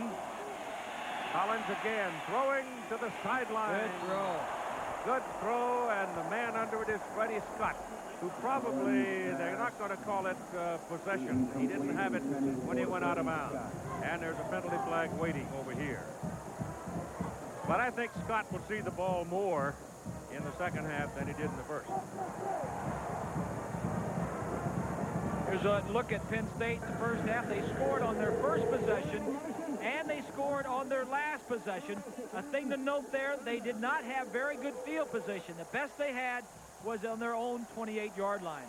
The leaders, Collins was 9 of 13 and 115. Carter, not much after that big first run, and Ingram led the receivers with 4 for 48 yards. So it's third down and a long 6 for Penn State. Here they come. Ki-Jana Carter on a pitch, pops out of there, but they finally bring him down. They almost had him again. If you don't wrap Carter, you're not going to take him down. Jeff Sherman finally got him. Sherman doesn't make that tackle. He's the free safety. Everybody else had blitzed up through the holes, and he was the last line of defense. Yep.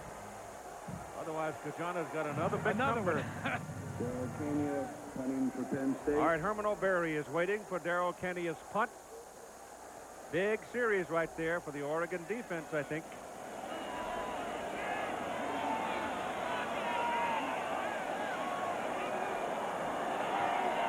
One fellow may be lined up in the neutral zone.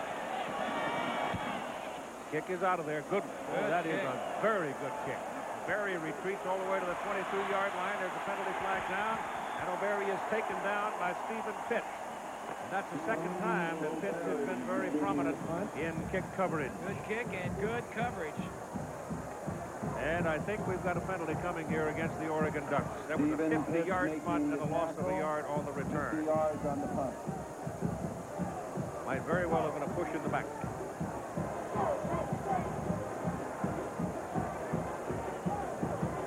But they're not indicating that, so we'll finally get a call here after they've sorted it out from their meeting. Here's a block in the back of the receiving team. Yep. First finish kick foul. We'll go from the end of the kick. 10 yards. You can see the look of Rich Brooks. That's quite definitive. Here's a look at the possessions for Oregon. They had it 8 times. They scored on their second possession and should have scored on their second last. They had it on the Penn State 33 and missed the field goal. Here are the leaders. O'Neal with a great first half, 278 yards. Whittle leads the rushers, and Wilcox and McLemore lead the receivers. They're just outside the 10-yard line for the first down after the penalty. And they give it to Whittle, and Whittle is taken down up around the 12. Todd Atkins, number 58 for Penn State, has been a very solid defensive performer for the Lions so far today. He's got a couple of sacks under his belt already. But he's been there. He's been there. You're exactly all the way right. around, yeah. Give him a yard on the carry.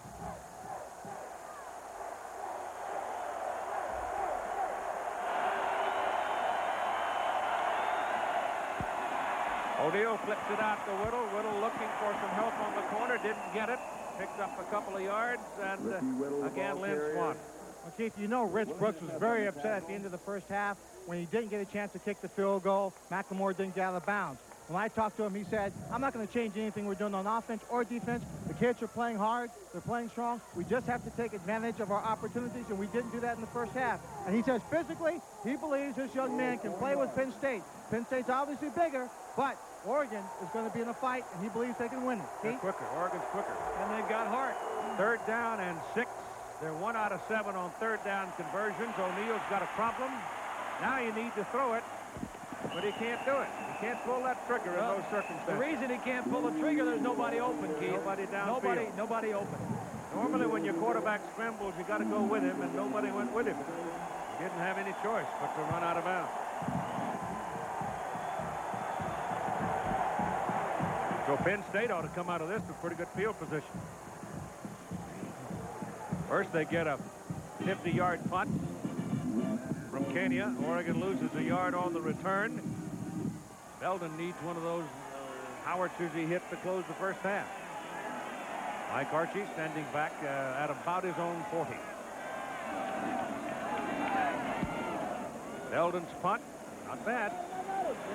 And he's got Archie in a fair catch back at the 39. That's a very good point. Punt by the freshman from Arizona. This is Penn State's best starting position for a possession of the ball game at their 40. First down, Freddie Scott, number 31. He has not seen the ball much today. He's in motion. Terry Collins looking for him. There it is. And it's a first down. Right about the 50-yard line. How'd you know that? I just think he's due. He's a terrific pass receiver. And they haven't used him much. And he's been open a lot. Well, they've been open. Both wide receivers have been open because, again, of the 7- and 8-man front that they want to not only blitz, but also stop the run of Kajana Carter. 1st and 10. Whatever it is they're doing can't be too bad, is it? That's right. 14-7 ball game. Yeah, they're in the ball game. Mike Archie replacing Carter in the backfield. Goes in motion. Here's Terry Collins. You drop it off to Archie looking for a screen. Got loose on the sideline. And Jeff Sherman, the free safety, knocks him out. Collins passing to Mike Archie. They're airing it out here to start the second half of play. Franny Gantner, the offensive coordinator, was one of his concerns prior to the game was the blitz package of Oregon and how would they do it and would he be able to pick it up? Well, he's adjusted a little bit, as Lynn said. He talked to Paterno. They're blitzing a little bit differently. They've had time to adjust to it. Ball is at the 33, first down. For the Lions. But they're faking it now. Give it to Archie. And they're still key to the run. You got Kenny Wheaton, number 20 now. He's the right cornerback or the nickel back, and he's at the bottom of the stack at the line of scrimmage. Yeah. They put Wheaton in, which is a 5th defensive back, and take out one of their linebackers. So it's a 4 defensive linemen, 2 and 5 linebackers. And he's just as good a tackler as he is coverage guy. Second down and 10. Collins. Hit as he throws. The pass is incomplete. Pass intended for the tight end Kyle Brady. And Kenny Wheaton jumped Brady pretty well that time, and Kerry Collins got flattened. Incomplete. Knocked away by Tomorrow night, ABC, the new year, bringing new episodes of all your Tuesday favorites, Full House, Me and the Boys, Home Improvement, Grace Under Fire, and NYPD Blue. So it's a happy new year tomorrow night here on ABC. Third down and 10. I don't know where they got 11. They got 11 on the scoreboard, but I don't know why.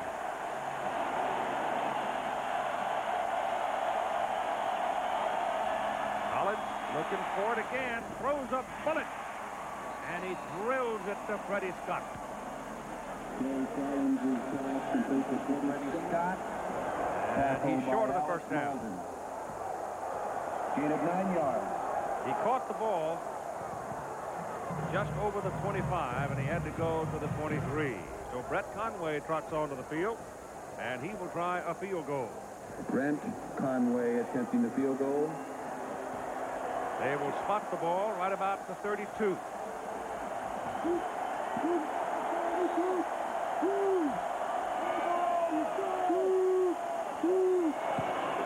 Plenty of leg. Got it. Oh, no, he missed it. Pulled it out. And the Lions come away empty. That's the 4th missed field goal in this game today. 2 on either side. Tried to pull it back, wouldn't come back. That's the 3rd one. It's been wide right, too. So maybe they are slipping a little bit on the grass. Timeout.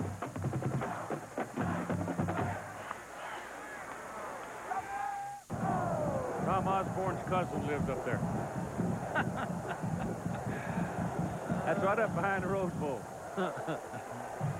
Well, it never happened that a team in first place won its postseason game was voted out of first place. Never happened. First down for the Oregon Ducks. The ball at the 25-yard line. Danny O'Neal back, has time. Now they flush him. And he's going to pick up some. Got about 7 yards on the play. Don't be running around too much and letting those big old boys like Gelsheiser and Jeff Perry jump on you. They'll flatten your tire. Well, Neal didn't realize that they had gone from a 4-man line to a 3, dropped 5 men deep in the short zones and 3 deep behind them. So I think Jerry Sandusky, just defensive coordinator, moving his defenses around, goes to another 3-man line, and both outside linebackers put. Dino Filio in the backfield now, and they run him up close to the 35. Depends on the spot whether or not he's got his first down. Stewart making the tackle. And he does not. Going to go across the 35. Gain of 3rd and a half a yard. 8 minutes and 49 seconds of the clock running. 14-7, Penn State leading the Oregon Ducks.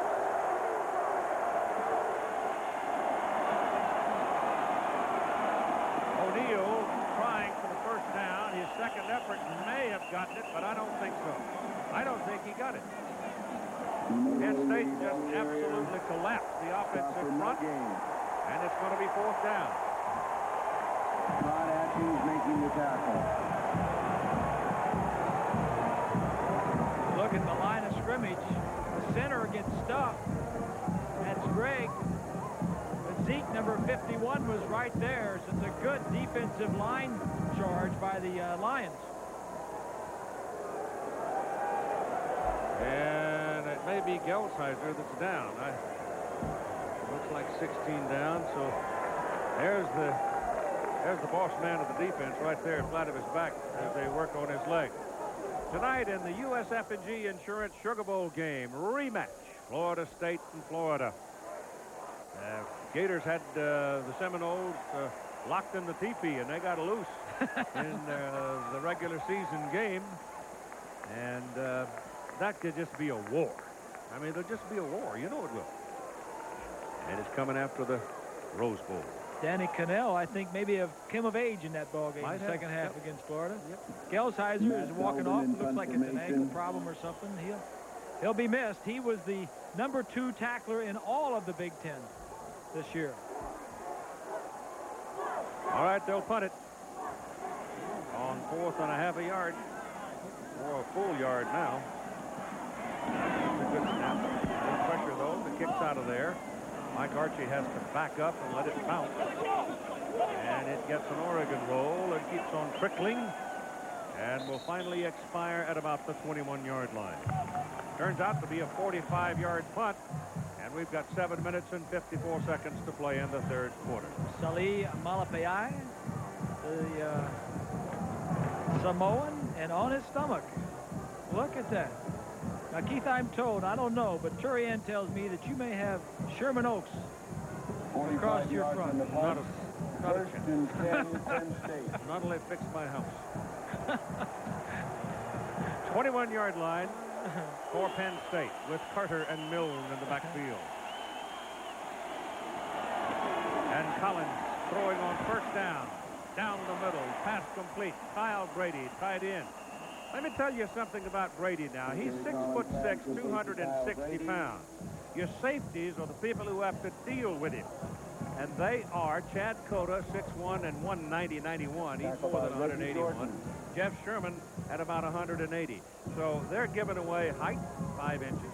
They're giving away about 70 pounds. This kid is the best ever tight end that has played at Penn State. They had a good receiving tight end in Ted Qualick a few years back. But as far as blocking and receiving the whole package, Kyle Brady is the best that Joe Paterno has had. In fact, he said that Kerry Collins has played as well as any quarterback that he has had there, and that Kajana Carter has run as well as all of his great backs, Kurt Warner and the other ones included. And you know, that's pretty strong when you've got 3 guys on your offense, best position players ever. That's Freddie Scott in motion. He leaves Ingram on the near side. There's the wide man. Hand it to the up man, the fullback, number 22, Brian Milne. Oh, I tell you, these 2 fullbacks are all they are big, strong people. This offense is averaging 48 points a game. They are the #1 scoring offense in the country and the #1 offense in the country as far as total yards are concerned. Gain of 3 yards. Ball is at the 35-yard line. Second down and 7 at the line. They're leading 14-7.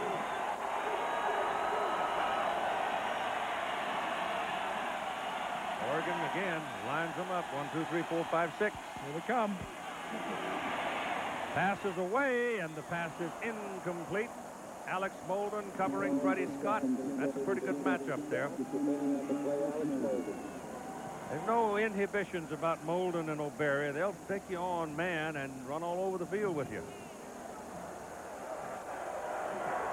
Well, here's what you're getting. The linebacker is blitzing. You're going to have 6 guys coming. When you do that, everybody in the secondary is matched up. You see Sherman at the top of your screen is matched up. He throws the other way. You just have to get open. And Scott didn't get open.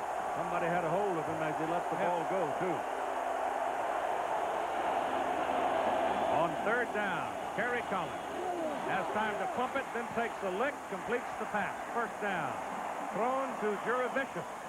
It was Juravicius who made the catch on the big play that set up the go-ahead touchdown. Now he comes up with another big play. And Juravicius, as you mentioned, probably has gotten less playing time than all the other wide receivers. He's 6'5", he's 220 pounds. He's a redshirt freshman from Charleston, Ohio. And I think one of the reasons he's able to get open is because of his size, Keith. 6'5" and 220, as you mentioned. He can just If he just positions himself inside the corner, he's open. It's become Kerry Collins' ball game now, hasn't it? Yep. Back to throw again on first down to the sideline. The pass is complete to Mike Archie.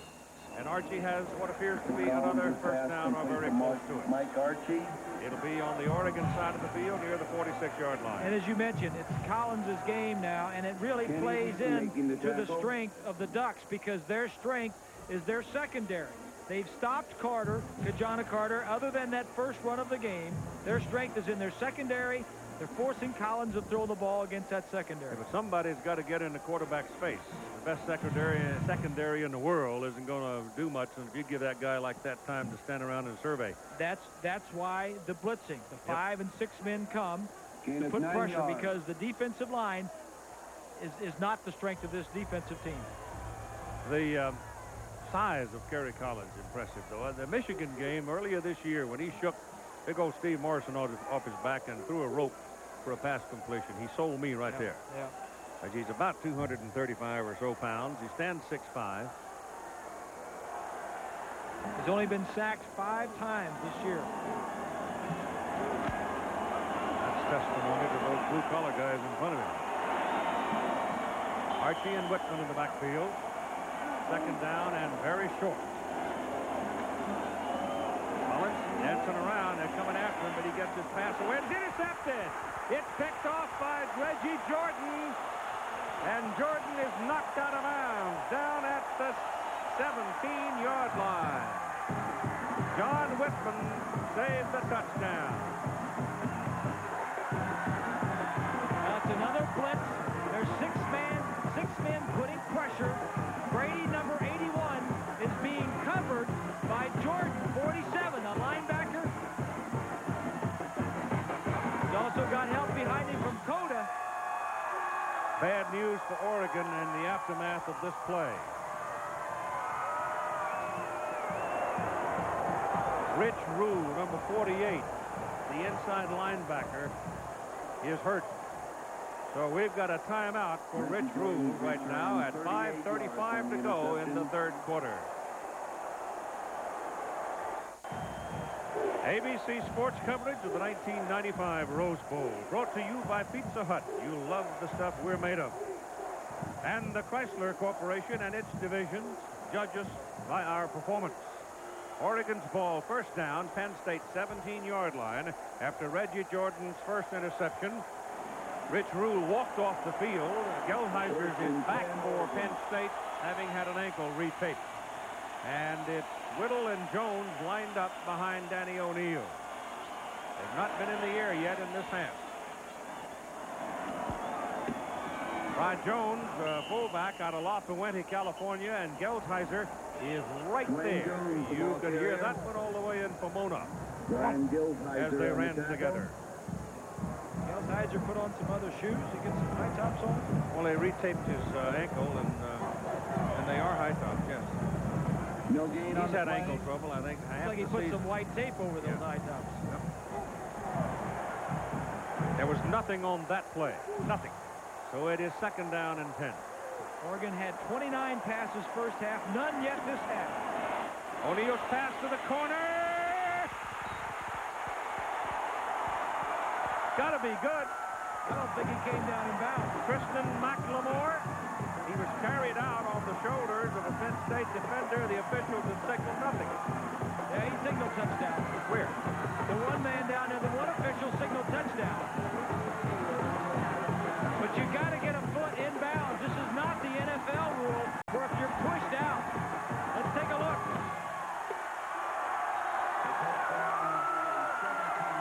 They carried him out, clearly. I don't think he got a foot in. This is not the NFL where if you're carried out, the official judgment, if he doesn't get a foot in bounds on his own, he's out of bounds. It is a touchdown. It is a touchdown, folks. Here's the kick.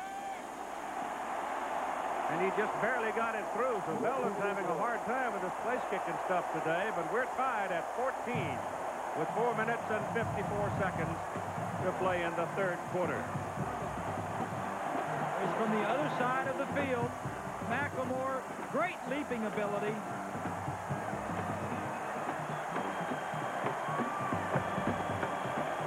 He's clearly out of bounds, but it's also clear that they're carrying him. So I still haven't seen anybody call touchdown. Still can't see I guess clearly. the man This is the standing best over there in shot. the back corner did. Whether one of his feet get down. Let's see. Yeah, right there. And then, I don't know. You know, I don't know if that official was looking. If that official was looking at the foot or not, but it was awfully close.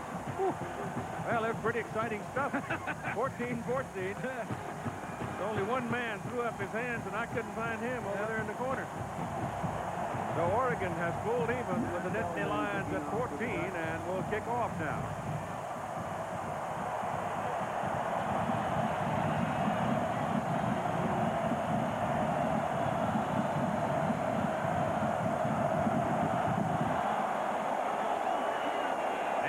Fletcher at the 7.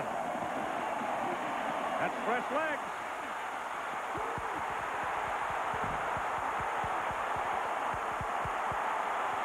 Finally got him. At the 21-yard line. His fresh legs wore out, didn't they? Yeah, but it makes a difference. Isaac Walker, a cornerback, finally ran him down at the Oregon 21.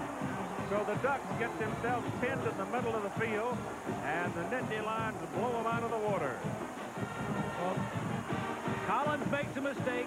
Oregon turns it into a touchdown, and Penn State comes right back and shows its grit on its special teams. The kickoff return team makes a big play, and Penn State has it on about the 21-yard line.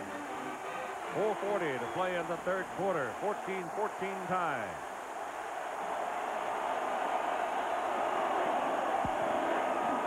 This is Carter. And Tajana Carter is taken down by Kenny Wheaton at about the 17-yard line. So that's a pickup of 4 yards.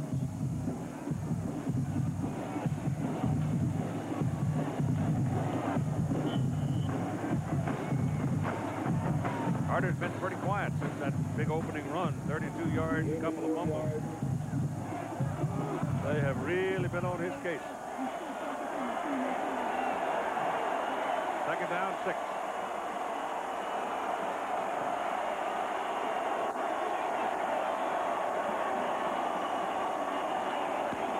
Here they come. Carter again. He's gone. Yeah.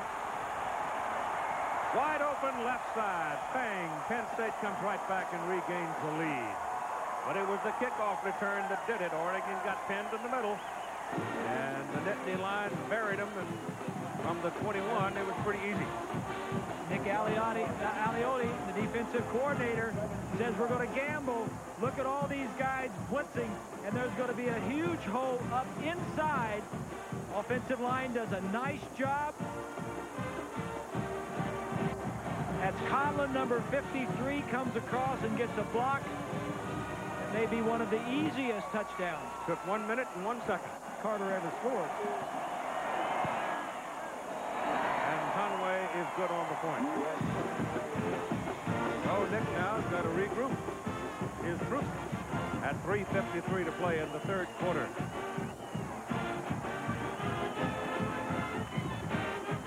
There's a look from behind the defense. Asher 44 on a blitz. Conlon 53 picks him up. Look at that size of that hole. What happens when you gamble, you live by the blitz, sometimes you're going to hit it at the right time. What you want to do is create a crease in there, and there are no defensive backs or linebackers if they're all blitzing left to make a tackle.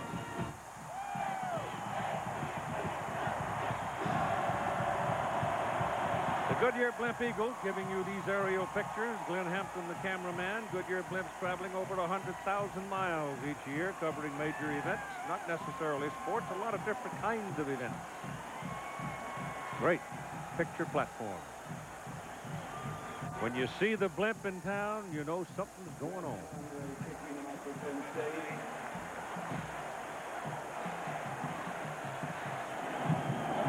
Penn State was tied, and it didn't take them long. 2 plays, 21 yards.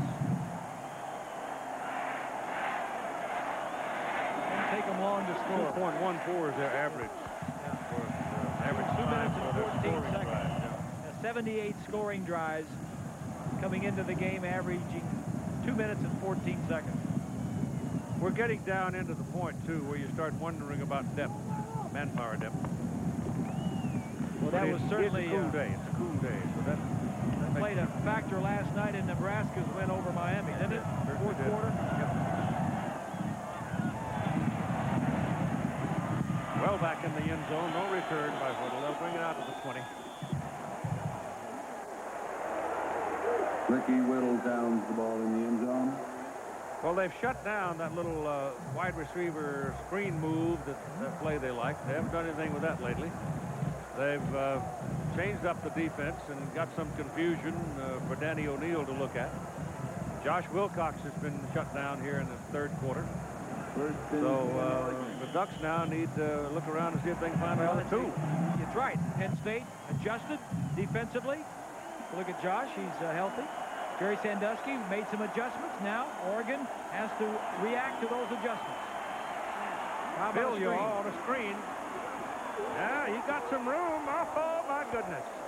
He might have scored because he had McLemore going downfield, and McLemore could have picked off Jason Collins, and it would have been 6. But somebody just got the top of his foot. Gain of 20 yards. From the other side, Ricketts, number 3, is going to get a nice block inside on one of the linebackers. You're not going to see it, but First and 10. Gelsheiser. Gelsheiser that got a piece of him? Yep. He's a good one. First down for the Ducks now, up at the 40. O'Neill's over 300 yards. Look out, Willie Smith's coming. Pass down the middle. That'll be picked off. Bad pass. And Nittany Lions are cooking. It is Chuck Penzinik who made his first start in this ball game. This is his second interception. He runs it all the way back to the 13-yard line. What kind of a story do you think that is? Here is a kid that moved over to a position he had not played this year. He got his first start. His palms were like 2 rainstorms when he came to the ballpark today. And all of a sudden, he's having the game of his life. Here's Penzinik, and they're trying to hit the square end. And the problem is, he's just going to throw the ball too high and right to Penzinik. It's a little play action. They're trying to get the safety to bite. Penzinik is staying deep. Deep middle. The ball is overthrown. Yeah, that was Oregon's mistake. No question about it. It was a mistake by Danny. He just threw the ball. Tried to force it. Tried to force it. Too many white shirts. And here's Penn State knocking on the door. Pass. From the back it comes to Collins. Collins is hit just as he catches the ball. And he will pick up a couple of yards as Herman O'Berry spelled that one coming.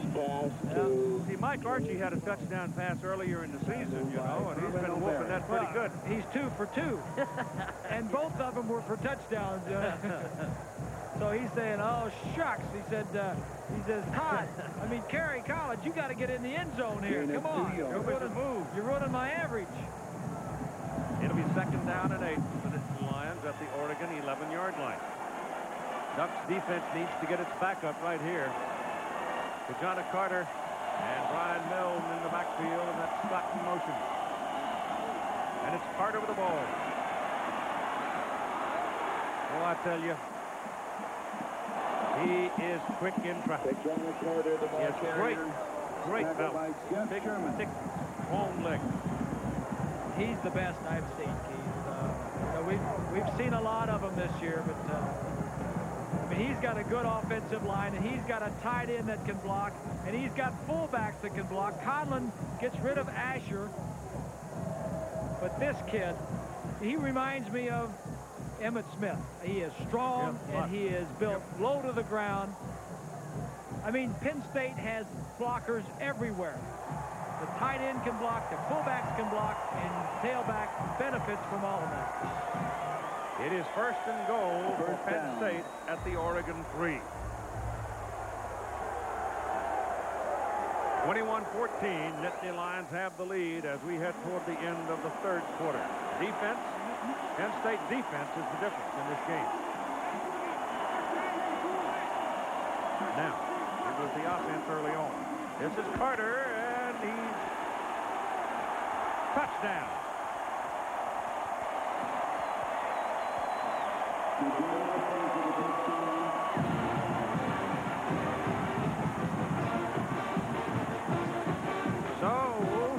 Penn comes up with the interception, the big return, and the offense just sticks it right into the end zone. Watch here as the whole line is going to come off, and the play is just going to come around the left side. Nobody pulls. Tight end got his man. Whitman has a man. Just straight blocking. Brett Conway for the extra point. Good. In case you're curious about how long it took Penn State to score after they got possession, well, the first one was 13 seconds. The second was 2 minutes and 22 seconds. The third one was 1 minute and 1 second, and this one was 1 minute and 16 seconds. What's the rush? That's probably what the defensive guys are saying. Yeah, you're exactly Wait a minute, right. take some time. Brady, Whitman's 38.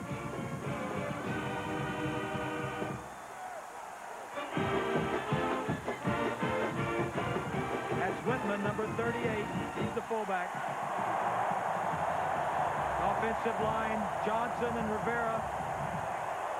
Hardings is the All-American. Conlon, Greeley, the center. And they've been running that play and doing that. Successful teams have since before Knute Rockne, folks. Ain't nothing fancy there. You're exactly right. It's just button heads and big fast people beating little fast people. Yeah. Dino Filiaw, number 12, is back there with Ricky Whittle now, the deep people for the Oregon Ducks, as the Nittany Lion coaches continue to work.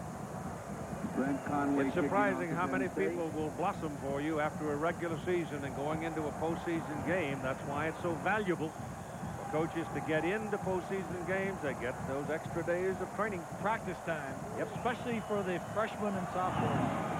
Long driving kick back inside the end zone and beyond, and it'll come back to the 20.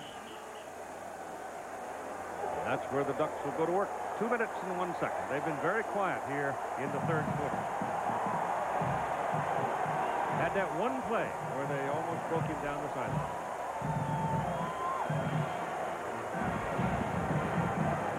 First and 10, Oregon. We've got 693 yards total in this game. 347 by Penn State, 346 by the Oregon Ducks. 28-14, Nittany Lion. Now let's see if the Ducks can do some responding. Danny O'Neill hands it off to Dwayne Jones, and Jones on a quick hitter over the left side. We'll have about 5, maybe 6 yards. By Brian Gelsheiser. So much conversation. Phil. Some people call it hype, and I guess that's what it was. But it was a wearing experience for everybody involved as between the two undefeated teams, Nebraska, Tom Osbourne, Penn State, Joe Paterno. I mean, these are two of the highest quality people in the game of college football. Class people. Yep. That ball is thrown right through the hands of Dameron Ricketts. And they're friends. So I asked Joe the other day at a quiet moment his feelings about Nebraska winning in the Orange Bowl against Miami. And here's what he said. The press can say what they want, newspaper people, television, anybody can say what they want, but nobody can take away from the fact that we did what we set out to do, and that was to win all our football games, get to the Rose Bowl, and if we can, win the Rose Bowl. And, you know, my mom, when I was a kid growing up, when the kids used to call me, in the neighborhood we were in, they'd call me WAP and things like that, and I'd come home crying. My mom would used to say to me, nobody can make you feel inferior unless you let them. And nobody can take a national championship away from us if we win all our football games, because we're going to feel as if we're national champions. And that's the way he feels. That's what he said all along. Now, Tom Osbourne and his Nebraska Cornhuskers appear that they're going to get the vote. You heard what Tom said earlier today. He has an even keel about it. He doesn't have control of it. He's not involved in a game that'll decide it. He's got to wait for people to cast ballots. 32-yard line. And O'Neill back. Throws to Whittle. Whittle's in trouble with Willie Smith. Gets away from him, but steps out of bounds. Steps out of bounds right about the line of scrimmage. I don't know, all my feelings, and I've made it as clear as I can make it. I think this would have been a great year to have had top 4 teams after the bowl games play 2 weeks. And you could have at least had a test run. Got some feeling about it. Well, you've got the coalition set up this year, and next year it's going to be the alliance, where they're trying to get the top teams to play each other. The problem is that the Rose Bowl is not involved in the alliance. You know, Keith, I mean, I'm not against a playoff, but if you can convince me that it wouldn't hurt the bowl system as we know it today. This is a great bowl. Yes, it is. We've got over 100. That's Whittle with the ball, and he's got an Oregon first down up on the 45-yard line. And over 100,000 people here today. But you tell me this. If Penn State, the fans, or the Oregon fans, if Penn State was number 2 like they are, and there was going to be another game next week between the 2 undefeated teams, if Penn State came out of this in Nebraska, and you were back in Pennsylvania, and you couldn't afford 2 trips. 15-yard gain, 1st and 10. And the championship game was going to be wherever, in New Orleans or in Miami or wherever. And you couldn't afford 2 trips. All you could afford was 1 trip. Would this stadium be full, or would the one next week and not affect the bowl game? That's a defensive play by the Penn State Nittany Lions, Terry Killens, who came pouring in on a bull rush and knocked the Oregon man down back at the 40-yard line. Well, I don't know. The only problem I got with it is I don't want to see control of things get in the hands of bowl promoters. I think the college people have still got to keep control of it. And that's the first thing I look at. As we come down to the end of the 3rd quarter, we'll be back with more of the 95 Rose Bowl after this message and a word from our ABC station. We go to the final 15 minutes, and it's put-up time for the Oregon Ducks. They're looking at 2nd down and 16. They trail 28-14. They have the ball at their own 40-yard line. Danny O'Neal back. Has pretty good protection. His pass is away to Kristen McLemore. And McLemore gets a pretty good gain out of it before he is knocked out on the Penn State side of the field. But if you like offense, you'll like these numbers, big numbers, everywhere you look, total number of plays. Interesting one right here for Oregon. 336 yards passing is the most against any opponent for Penn State this year. 2 turnovers, both of them have led to the opponent scoring 1 touchdown. 3rd down and 4. 3rd and 4. O'Neal's pass to McLemore in the middle of the field, and he's got a first down as he's inside the 30. Kristen McLemore from Huntington Beach, California. One of the best routes in college football, pro football, is a slant, about three steps down, and he doesn't really break it off. He doesn't have to, because Penn State playing a 3-deep zone, the slants are there, and that was a good throw by O'Neal to McLemore. 8 catches, 80 yards for Chris. Same thing, except misses Ricketts. He missed Cameron Ricketts with it. Threw it a little quickly, maybe. Pass intended for Ricketts. It'll be 2nd down and 10. The ball is at the Penn State 28-yard line. It's been a tough, hard football game. You know, Rich Brooks has done a great job. The preseason polls, the people who were supposed to know had him picked last and next to last in the Pac-10 conference. They are the Cinderella team, unquestionably. They beat Southern Cal. They beat Arizona and Washington to get here. O'Neal doesn't have anybody to throw to. Now throws it to the ground. And then they all look around. There was nobody over there. Nobody went with him.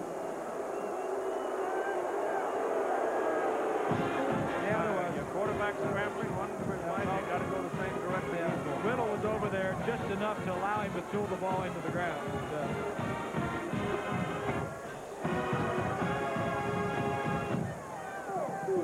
What are they doing to Wilcox? We haven't heard anything from Josh the whole 2nd half. One time. Caught the ball one time. But he had 7 catches at half. Well, he caught 19 all year coming in. down. O'Neal steps up. Throws. Good. He is. Tried to get it to Wilcox, and Marlon Forbes got a hand on it and knocked it away. O'Neal pass intended for Josh Wilcox. There's Wilcox. Now watch, as a linebacker. Yaboa Cody, 43. They're all backing up. Geltizer's backing up. There's Forbes. He's just playing the area. Now his man got in the area. He'll play him a little bit. Just knocked it away. All right, here comes Belden with a man-sized field goal try.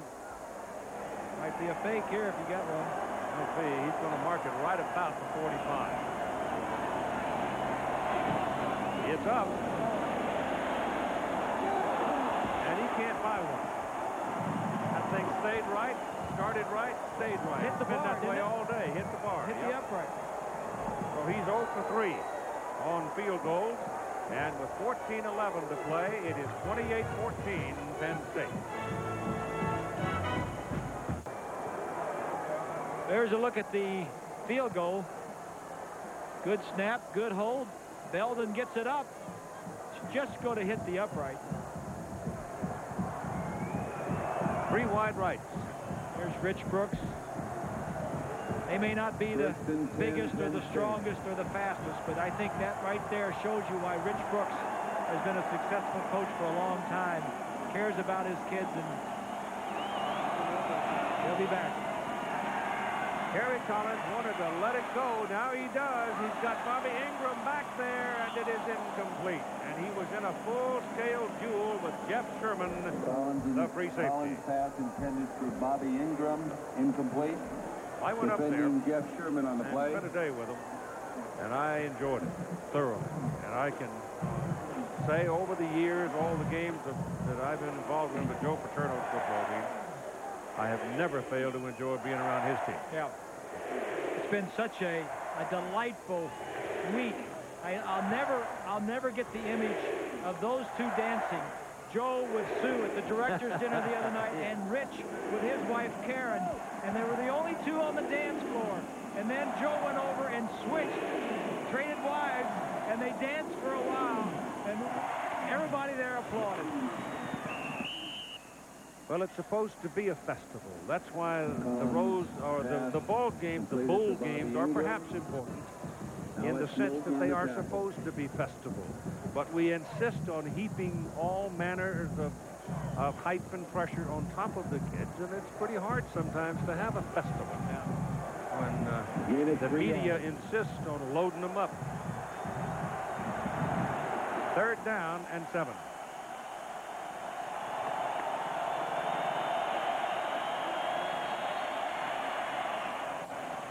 That's a good play by Molden on Bobby Ingram.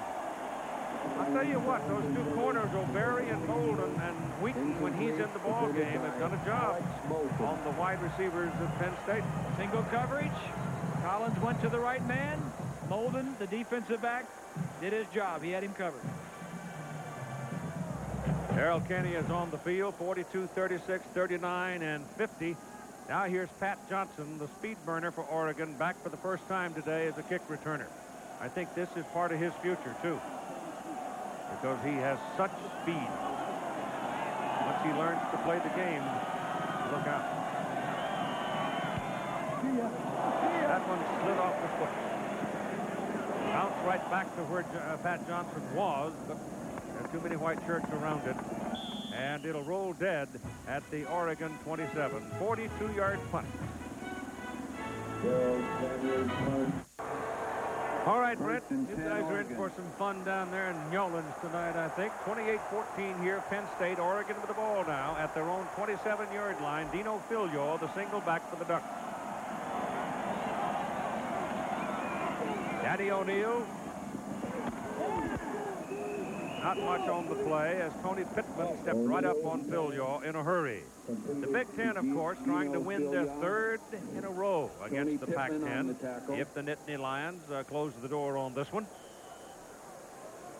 I know some of you perhaps wondering about the future of Kajana Carter. Nobody knows what it is, not even Kajana perhaps at this point in time. O'Neal steps away from the pressure, turns it upfield, and runs for very close to the first down. Depends on where they give him the mark. may not have given him the first down. O'Neal on the run. Joe Paterno telling us Chris Mazik days ago that after the season he intends to sit down with Kajana and his mother and hash it over a little bit. Also, he was redshirted his first. This is his fourth year in school. Interesting as they bring the change on that Joe Paterno has had unbeaten teams in 1968 that finished second, 1969 that finished second in the national polls I'm talking about. It is a first down by Justice Pigeon. 1973 an unbeaten team finished fifth.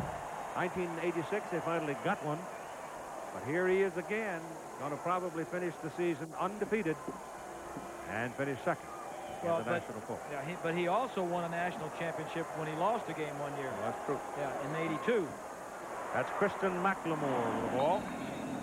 And a pickup of close to 7-8 yards. The amazing thing about Joe, in his 29 years, and this is his 29th season as head coach at Penn State, he has had 7 undefeated regular seasons where he's gone through the regular season. Well, that 78 team was a great team. Chuck Fusina, Mike Coleman, Matt Stewart, all those guys, you know, lost to Alabama in the Sugar Bowl. One of the great college football games of all time. Second down and 4, short 4.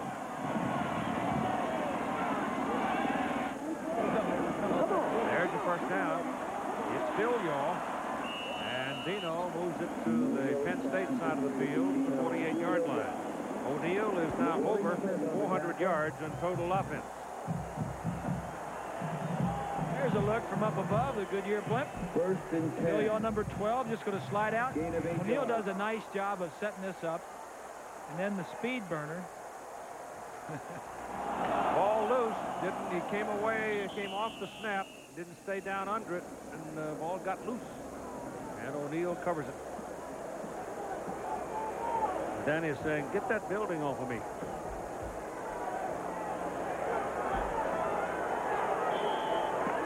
Ball recovered by Danny O'Neal. Also on that play of about 4 yards. At least a good 3. Second down and 13. 12-10 to play in the game. 28-14. The ball is slapped down. Intended for Kristen McLemore, and Willie Smith dropping off. The outside linebacker knocked it down.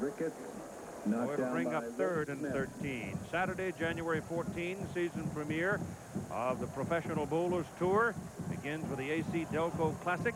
And the national champion Razorbacks of Arkansas meet Auburn. Duke plays Virginia. You'll have other regional games as Pizza Hut College basketball begins January 14 here on ABC Sports. 3rd down, big play here for the Ducks. Yeboah Cody got him. What a good play by Phil Yeboah Cody from Montreal. He's going to beat the back from the left side. Watch as Filial, number 12, steps out to block. The first problem is he didn't step close enough to the line of scrimmage. Secondly, he tried to cut him, and Yeboah Cody, great athletic ability, just jumps over him and takes him down with one hand. And they'll punt. Belden. Archie waiting.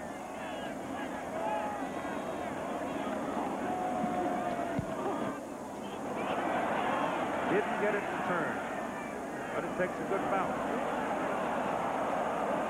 And rolls net at about the 13-yard line, a 47-yard punt.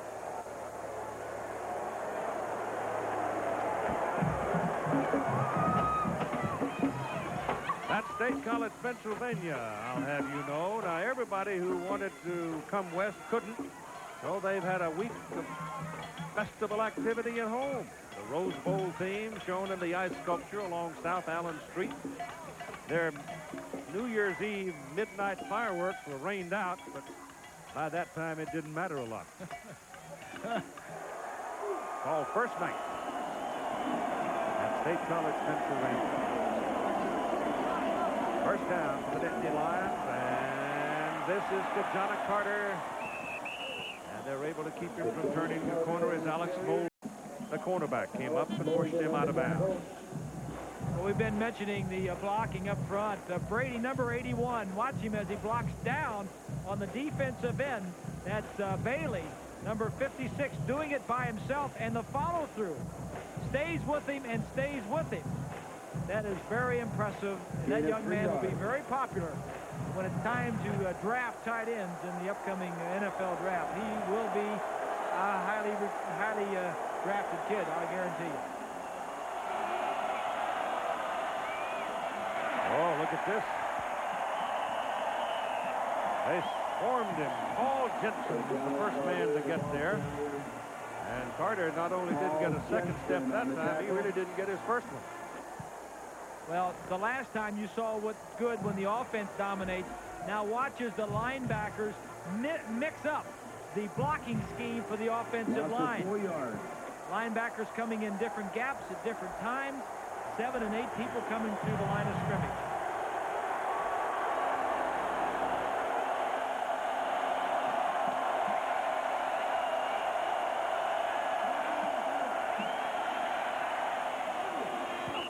Pass was too high and behind Bobby Ingram.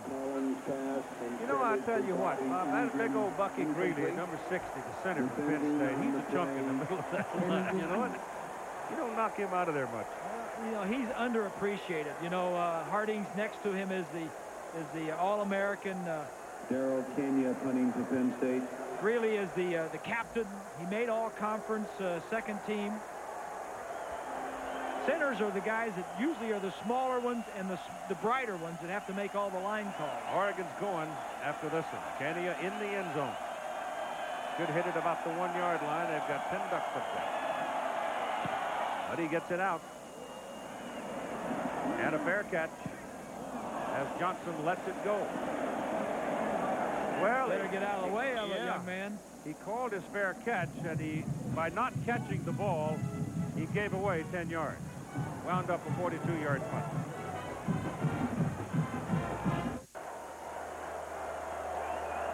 There are the most important numbers you need to know. The time remaining and the score of the ball game.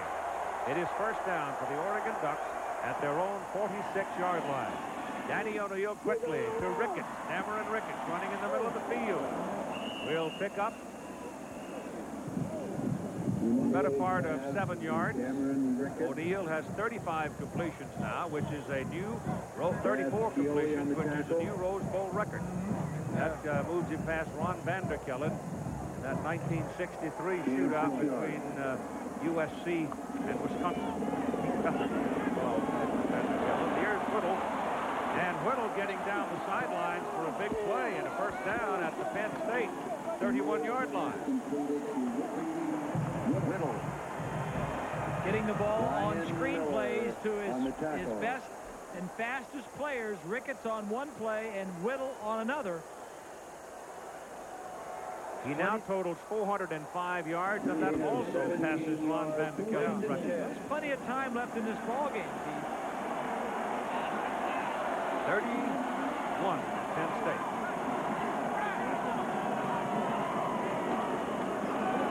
Willie Smith got him.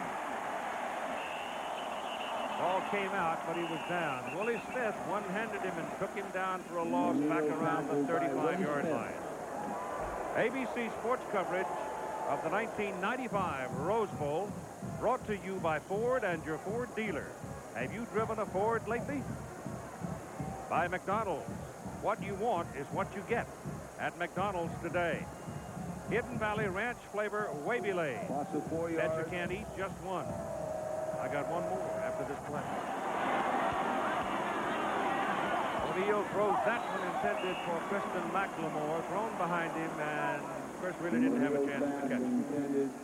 And Digital Equipment Corporation, makers of the new digital high-note Ultra Notebook computer. Those are our sponsors. Time remaining is 9:08 in the ball game. Look at those numbers. He's only missed 13 passes. Yeah, but now it's crunch time. 3rd and 14. Smith again. No, it's not Smith. It's Terry Killens. Killens with a great play. O'Neill's pass broken up by... They've had some great linebackers here, Keith. Yeah, that Killen is going to be a thing. Yeah, he plays behind Willie Smith. Remember a linebacker that was at Penn State that didn't get much notoriety till he got out of the Penn State, and that was Jack Ham. Yep. It's just the system. Once they get out of there, boy, they turn them loose. Fourth down, they're going. Ball is out on the 35. 4th and 14. Oregon doesn't use the shotgun. Bull rush, pass away, pass is incomplete. Kristen McLemore had his hands on it. The ball was just a little too high for him to reel it in. That's 50 pass attempts now for Danny O'Neill, and that also beats a Ron Van de Kellen record. Coming from your right side, man coverage. He's well covered, but look at the effort of McLemore. That's Brian Miller. First and 10. He just gets this off. Look at the effort put forth here. Almost put that thing in his pocket, didn't he? He would have caught it if Miller hadn't have shaken it loose.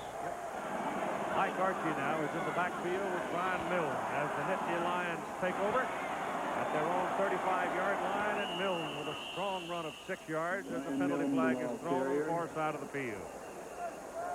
And the clock stops at 8:49 to play in the game. Offsides, Oregon. You know, the story the other day was that Penn State now, they have a huge number of alumni here in the Southern California area. And someone said that they have the largest dues-paying alumni association in the country. And the story is, of course, that Michigan has They used to tell me Michigan did. the largest number of living alumni, but not necessarily dues-paying alumni. Oh, I see. Some of those Michigan guys got short arms. They're not paying their dues. First and 5. Well, they're coming into this ball game. A note we alluded to a long time ago that Joe Paterno was even with Paul Bryant in postseason bowl game wins. And if his team wins this one today, and it appears kind of likely now that he is going to pass Tackled by Paul Bryant's Bryant's record. So it's been quite a day of records in this 81st Rose Bowl game. Now the big old fullbacks, Milne and Whitman, are going to start beating on the defenders of Oregon. Colorado Jump Notre Dame 41 to 24. Huh? McCartney goes out a winner. We wish him well. Nothing but the best. Rick Neuheisel steps in behind him. Be one of the 4-yard youngest. gain. There you go. Look, if you didn't know what, let's get another shot of that. You know, if you didn't know who was at the top of that, it's almost becoming a trademark. Well, do you know why he wears his Oh, I pants sure on? do. I saw Sue the other night, and she told me that Keep him from getting dirty. back in the early 60s when he was an assistant coach, he wore his best breeches, and he'd get them dirty. Right. Come home dirty, and she'd say, roll them up. And, you know what? And coaches are superstitious as all get out, and he probably was winning, and he just, because I'm sure he doesn't wear his best breeches now. He probably wears some coaching pants from the issue there at Penn State. But they get superstitious, and they just don't change. Milne goes Brian up Milne, the middle, ball picks carrier. up the first down. And at 8 minutes to play in a ball game, they can move the chains again. Wednesday night is special on ABC this week. You've got 3 of TV's funniest ladies and 2 great hours of comedy. Roseanne, Grace, another Roseanne, and then Ellen, starting at 8, 7 Central. Sam Donaldson, Diane Sawyer will be at Wednesday with a new primetime live in its new night.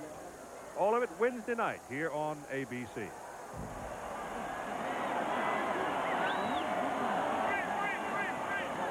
Forty-eight-yard line. Nittany Lions start to grind it now, and breaking up the middle is Mike Archie. And Archie inside the 35, and the Oregon Ducks defense gets tired now. You look at the offensive line. Brady is to the right, number 81. That's Rivera, number 54. The fullback is there, too. 81 gets a big block, buries his man to the inside. That's Bailey again. When you've got a tight end that can block and a fullback that can block, I mean, the offensive line is supposed to be able to block, but you get those two guys blocking, and your tailback's going to gain a lot of yardage. From the 34, the Ducks respond as Kajana Carter comes into the ball game, and they roll him down short of the line of scrimmage. Now we go inside 7 minutes to play in the ball game. Making the tackle.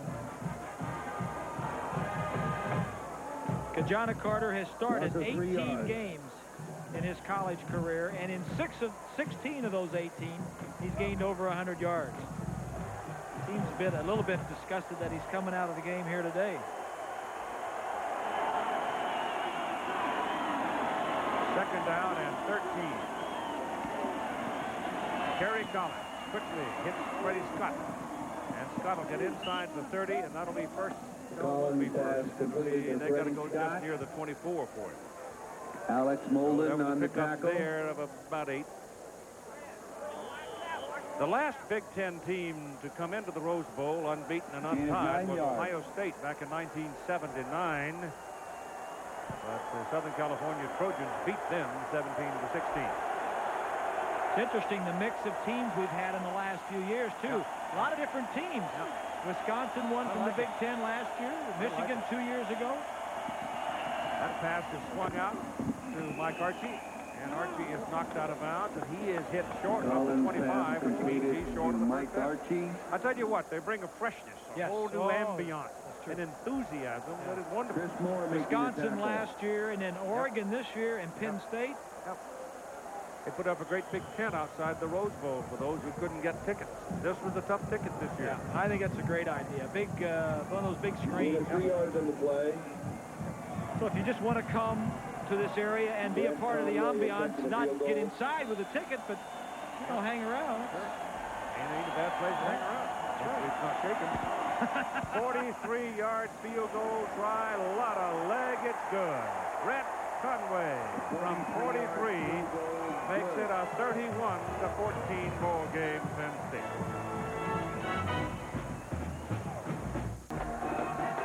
31-14 at 5:43 to play, and Penn State will kick it off to Oregon. Brett Conway kicking off for Penn State. That field goal by Penn State there quite large. It means Oregon's got to score 3 times. That'll be pretty hard. That'd be pretty hard if they had 25 minutes and 43 seconds. But I'll say this, the Oregon Ducks didn't leave anything in the saddlebag, did they? And they've come and had a good showing, too.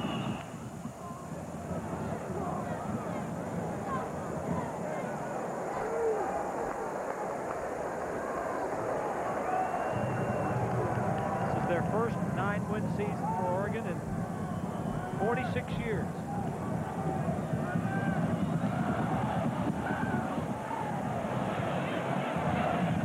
Whittle from the goal line. And he can't find the crack.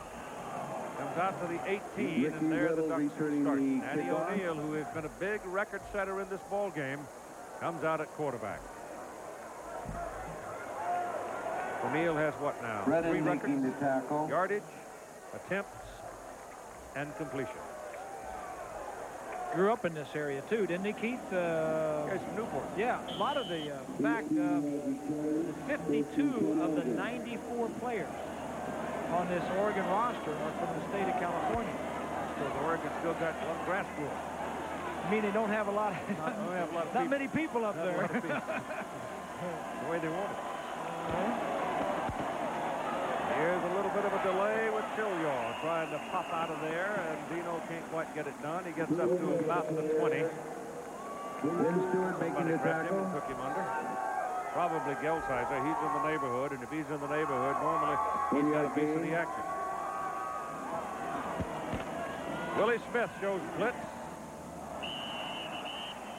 Pass hit off the back of Cameron Ricketts because O'Neill had to throw it so quickly because he saw that big old backer blitzing right up the middle. Atkins, he was right in his face. Defending.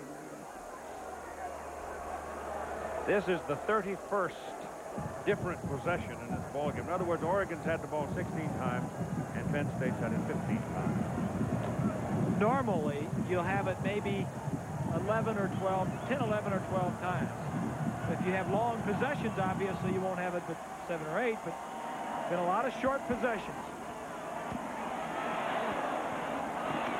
And that won't get him the first down as McLemore makes the catch. O'Neill's pass completed to Kristen McLemore. Jason Collins making the tackle.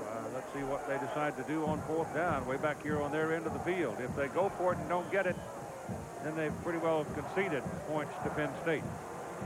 At the 4:45 to play in the ball game. You're down 17 with 4 minutes to play. Doesn't matter, does it?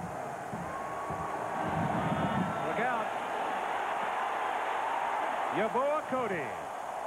Still Yeboah Cody. And Penn State will own the football down around the Oregon 13-yard line. Jerry Sandusky, the defensive coordinator, has finally found an area where he can blitz and get in and sack. There's Sandusky. That's the first time Jerry's had that smile. Yes. Since he came west. From the top of the screen, one of the outside linebackers, Yeboah Cody and Willie Smith. Left side, the guard tries to get out. That's Reed, 71. Smith sacking him, and Yeboah Cody. We've reached the low water mark for Penn State in scoring this year. They scored, the lowest coming in was 31 points against Michigan. That was the lowest they've scored. They've reached that now. They got 31, and it looks like they may get more. That was John Whitman carrying the ball, fullback. He's at 238 pounds, and Brian Milne 253 pounds. And they can line those two up in a bull backfield and make life real hard for you. What I enjoy is when they get on the goal line, they got both fullbacks in the game, Whitman and Milne, and they take the highfalutin running back, Kajana Carter, take him out of the backfield and put him on the wing and let him block for the two big backs. All at the 9-yard line. They give it to Whitman. He's down to the goal line, but not in. Oh, they call him in. He tumbles over. I thought he was short. I thought he was too, but I don't think it's going to make any difference. No. 9 yards. So Penn State will finish the season scoring 51 straight times when they have been in what is called the zone. He's down a yard short of the goal line. They gave him 6 there. He was down. I don't think they gave him. Maybe they gave it one play earlier. They would have got Mike Barneger is in for the extra point try, number 88. Mike Barneger. So he gets a chance to pop one up and through. So it is now in the bank at 4:24 to play in the game. Penn State 38 and Oregon 14. And Joe Paterno is on his way to his 16th postseason bowl win, which takes him past Paul William Bryant. Good friends, those two. I talked to Joe about what he thought he could accomplish and what he now has, in fact, accomplished, and that's past Barry Bryant. You know, when Paul was alive, Paul was for some reason or other took an interest in me and my career, and was a big help to me. He'd call me every once in a while about what I was making, my contract, and try to give me some advice. He had me down to a couple of coaches' clinics down there, and I'd love to be able to say, hey, I did something Paul Bryant didn't do. Yeah, I would. I'd be honest with you. And not in the sense of personal, because I think he's probably up there saying a little whippersnapper from Brooklyn, you know, kind of thing. But he's done it. He has 16 wins in the postseason.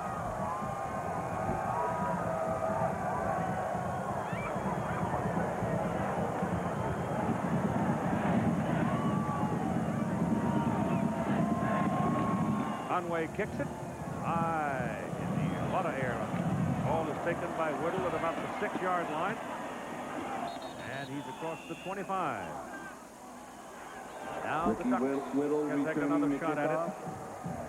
But I think the issue has been resolved. And you got to give the coaching staff credit and the players, Keith, for having known what the result was last night. Nebraska won. Hey, we're number one. You got to give some got to get at least one of both. We're number one. We're number one of it. At least one of we're number one. Got to give it to us. John, we don't have a vote. Look at the score against James Green defense. Well, there was a little lobbying for some votes. I'm just going to say the players and the coaches of Penn State came out and took care of business. Josh Wilcox made that catch, so he's all right, Mama. Completed to Josh Josh Wilcox. got himself a tattoo, though, and his mama wasn't too happy about that. His younger brother, incidentally, is quite a quarterback out of high school in Junction City, Oregon, and just this past week committed to going to school at Oregon. So the Wilcox name carries on at the University of Oregon. That's the first down as Cameron Ricketts makes the catch and moves it over to the Penn State side of the field. Keith, I'll ask you a question. This Penn State offense leads the nation in total offensive scoring. What's the best offense you've seen this year? This one, probably. Florida, Colorado? No, I like this one. Florida State? I'll tell you why I like this one. I like this one because of the balance. Run and pass. Yep. Even though Oregon has controlled the passing game relatively well, I mean, you can't see Jurevicius coming in and making the big play the two big plays he made. You don't expect it. But at the same time, give Danny O'Neal all the credit in the world for doing what he's done today.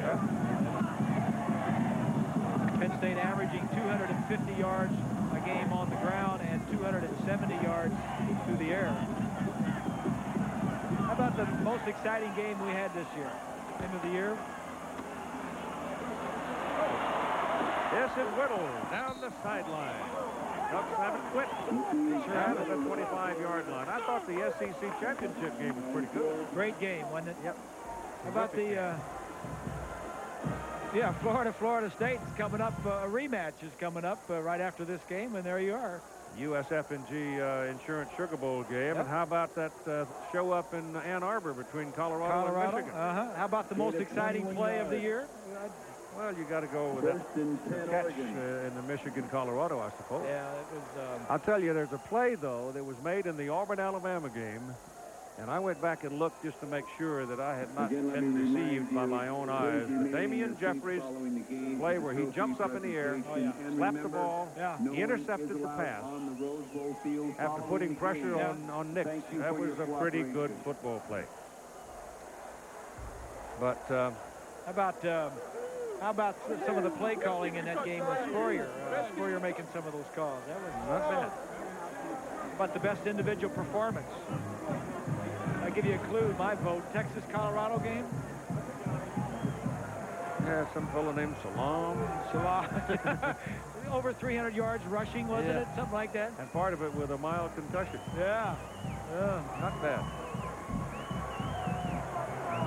You know, one thing he's supposed to make his announcement shortly. Well, I don't think Oregon ought to hang their head. They've done just fine. From the start of the season when they were going to the end zone. Incomplete. That's a good defensive play. Pat Johnson, the speedster, was down there, but it was a very good play by the Penn State defender. From behind the offense, Brian Miller, I think, is the man that came across to make the play on top right. You're right, yep. Miller went to the same high school as Joe Montana and yes, and baseball is Ken Griffey Sr. That's Josh Wilcox again with another catch.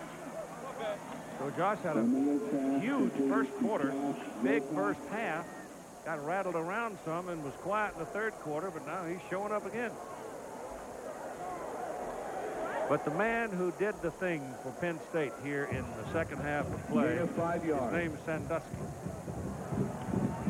The way he moved, the adjustments he had his defense make.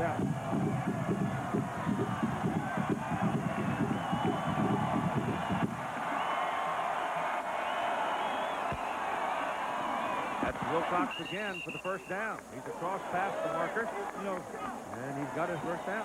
Keith, there was a time during the season that Penn State and Nebraska were split, number one.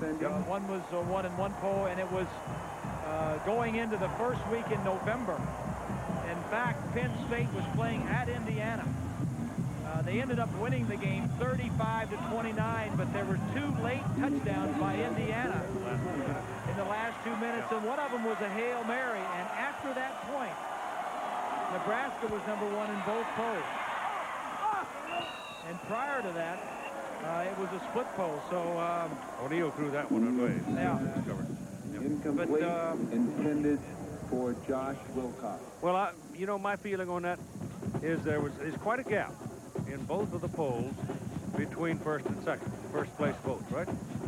Now, if all of a sudden you get a big flip-flop in one of the polls, then what those guys are admitting is they've been wrong all along. Well, I don't think you're going to see that. I don't think you'll see that much of a flip-flop. Penn State had some problems on the road. They had problems at Illinois. Whittle trying to find his way down the sidelines, and he is finally pounded down at about the 5-yard line. I like the guy. Looked like he might get in for 6. I like the fight of this young Oregon team. It is a young team. Yes, too. it is. O'Neill won't be back. But Graziani is waiting in the wings. Yes, he is. Tony Graziani. They lose the fullback, Jones. They lose O'Neill and 1 offensive lineman, and the rest of them will be back. He was the young fellow that came down to the Coliseum and beat USC. Yes, he did. The left-hander, sidewinder. Yeah. Got a big frame. He might put on some weight, too. 3rd down and very, very short. Whittle didn't get it. Now, on second effort, he's going to get it. Look at him ride the back of that big old offensive side. Harden and company. Tausi Malafai. So they'll have their first down, it appears, and if so, that'll stop your clock at 2:57. And it'll be first down and goal Oregon at the Penn State 3. Won't matter much in the ultimate outcome, but it will matter to the Oregon Ducks and their faithful. O'Neill throws beyond the end zone. Incomplete. McLemore and Kristen was well off the field this play. McLemore has 10 catches for 103 yards. Wilcox 10 catches for 130 yards. Ricketts 7 catches for 74 yards. Phil Yaw 6 catches for 80 yards. Then mix in the others. Kristen McLemore set a record with his 20th touchdown reception of his career. That moved him ahead of Bobby Moore, or you may know him as Ahmad Rashad. Whittle touchdown. Ricky Whittle scampers in for 6.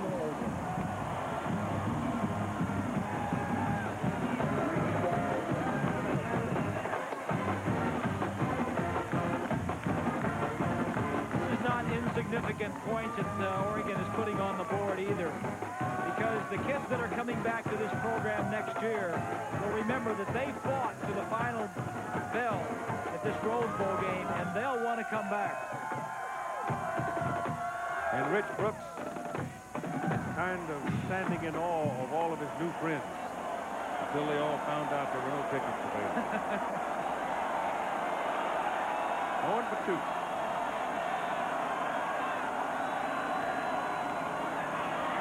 McLemore didn't get in. He did not get in.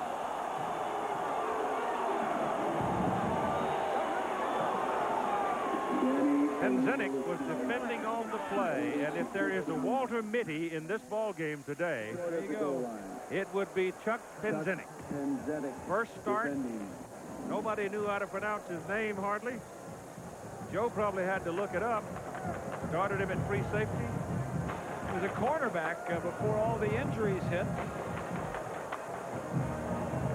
Wonderful. That's one of the, to me, that's one of the great things about college athletics. Again, let me remind you. And Joe was saying, you know, he'll probably make some mistakes. We'll probably have to live with it. But, you know, he's going to do all right the majority of the time. Well, he's intercepted 2 balls. He's made some key plays on other balls, made some nice tackles.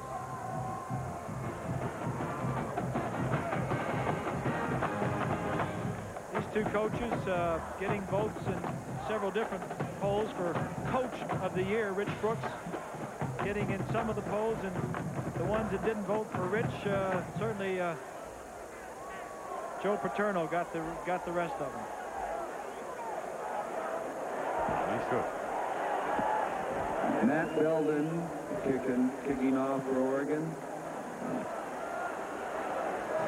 How about tough luck player of the year? A guy that maybe got hurt. Well, I think Tyrone Wheatley had a tough. Wheatley did have a tough year. Tommy Frazier. How about Tommy Frazier? Tommy Frazier. Well, he ended it at a considerable grand fashion. How about Jerry Colquitt at Tennessee? Yeah, that's the ultimate. Onside kick. Penn State covers it, and the Nittany Lions have the ball at the 45 of Oregon, and it looked like Bobby Ingram probably was the man on the ball. J.J. Stokes at USC. I mean, it's UCLA. Yeah. But, you know, the heartbreak of heartbreaks had to be Jerry Colquitt right here. Yeah. In the Rose Bowl against UCLA. That was really waited his turn behind. First and 10, Penn State.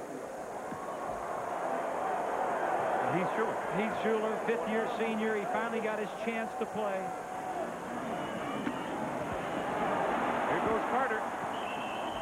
And Kashana Carter is out of bounds at the 34-yard line. The ball carrier. 38-20. And the Penn State frontliners are still in there.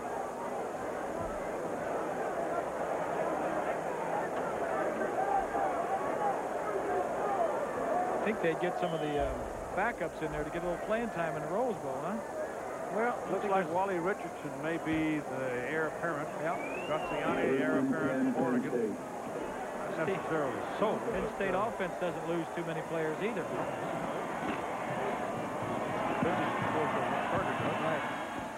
This is Brian Milne. The ball carrier. Both fullbacks are back. Both Ingram and Scott, the wide receivers, are back. Freddie Scott's only Jeremy a sophomore. Asher, the Chris Campbell's only a sophomore. They lose one offensive lineman. That's the center. Carter is a redshirt junior. He might be back. Of course, they lose Brady. I got one other thing for you, Keith. I worked with you for a long time here, 7, 8 years. Most memorable moment. When? This year. This year? Yeah. Of the year. Sticks out in my mind like it was the... Well, I fell down on the floor the night at the Coliseum when you got stuck in the elevator. I thought that was pretty funny. Oh, no. Well, that was I was going to talk about the same game, but something a little bit different. When all the power went out, and I'm watching you broadcast with a telephone.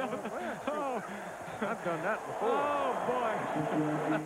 I said, here is the main man, Mr. College Football, doing a broadcast on a telephone. Work. I'll never forget that. Oh, boy. 24-yard line. Here goes Milne the other way, and they're just pounding now, just pounding as we come up on 1:20 to play. The executive producer of ABC Sports is Jack O'Hara. The coordinating producer of ABC's College Football is Bob Goodrich, who also produced today's game, who also produced the game in Green Bay on Saturday, and he's crazy. He's working pretty hard. Associate coordinating producer for college football is Jim Ressler, directed by Drew Esikoff, who was also running around all over the country this weekend. Our technical director, Gary, yeah, you can crazy too. Technical director, Gary Larkins. Associate director, Bruce Clark. Production manager, Joe Alvarado. Our technical operations managers, play stopped in the middle, Claude Phipps and Jerry Reuter. Assistants to the producer, Steve Shunk and Brady Bass. Statistician, Dave Burnson. Our spotter, Todd Berry. Our computer stats by Mark Amento. And our sideline coordinator, Doug Johnson. I'm Keith Jackson, working with Bob Greasy, Lynn Swan, who worked in Miami last Saturday. So I feel like I'm very lucky. I've had it pretty easy this past weekend. Wally Richardson is now in at quarterback for Penn State. Final seconds ticking away. This will do it. This is Stephen Pitts. And the game is over. The Penn State Nittany Lions defeat the Oregon Ducks 38-20. And untied, undefeated Penn State Nittany Lions. Lynn Swan try to get a word with him when we come back. Here at the Rose Bowl in Pasadena, the final score, Penn State 38, Oregon 20. And for the presentation of the trophy, President of the Tournament of Roses, Mike Ward, with head coach Joe Paterno. Mike. Joe, on behalf of the Tournament of Roses, City of Pasadena, a great day for the Big Ten. We are so pleased and happy to have you here for the first time. Let me help give you this trophy.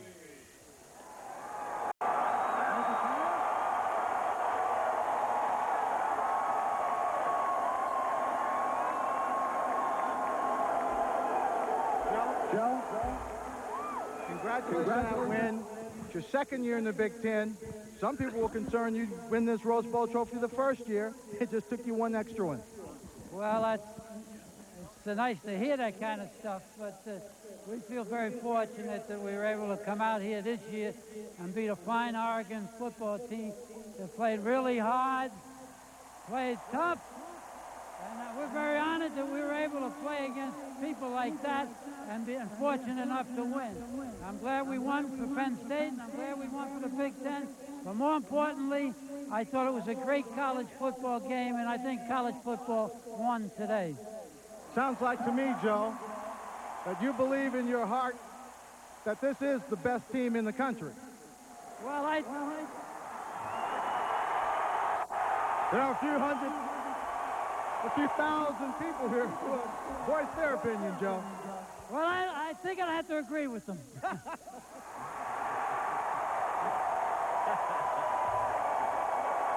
Well, Joe, let's talk a little bit about the ball game, the things that surprised you in it. Well, nothing surprised me. I talked to Richie Brooks when we had our press conference. He asked me what was going to win it. I said defense and kicking will win it. It'll win any tough game when you had a team that plays defense as well as Oregon. And our defense played a great football game today under a lot of pressure. And our kicking game was outstanding.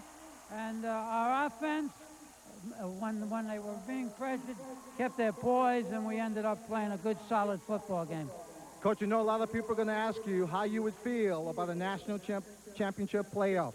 Well, I've always wanted a playoff. That's nothing new with me. I've always wanted a playoff. Well, Joe, that's terrific. Thank you very much. Congratulations. Let's go back to Keith Jackson. Okay, Swanee. Congratulations to Joe and his entire staff. Great University, Penn State. Final score, Nittany Lions 38, the Oregon Ducks 20. And you've got Florida State and Florida left to watch. So find a comfortable chair and enjoy. Good night from Pasadena.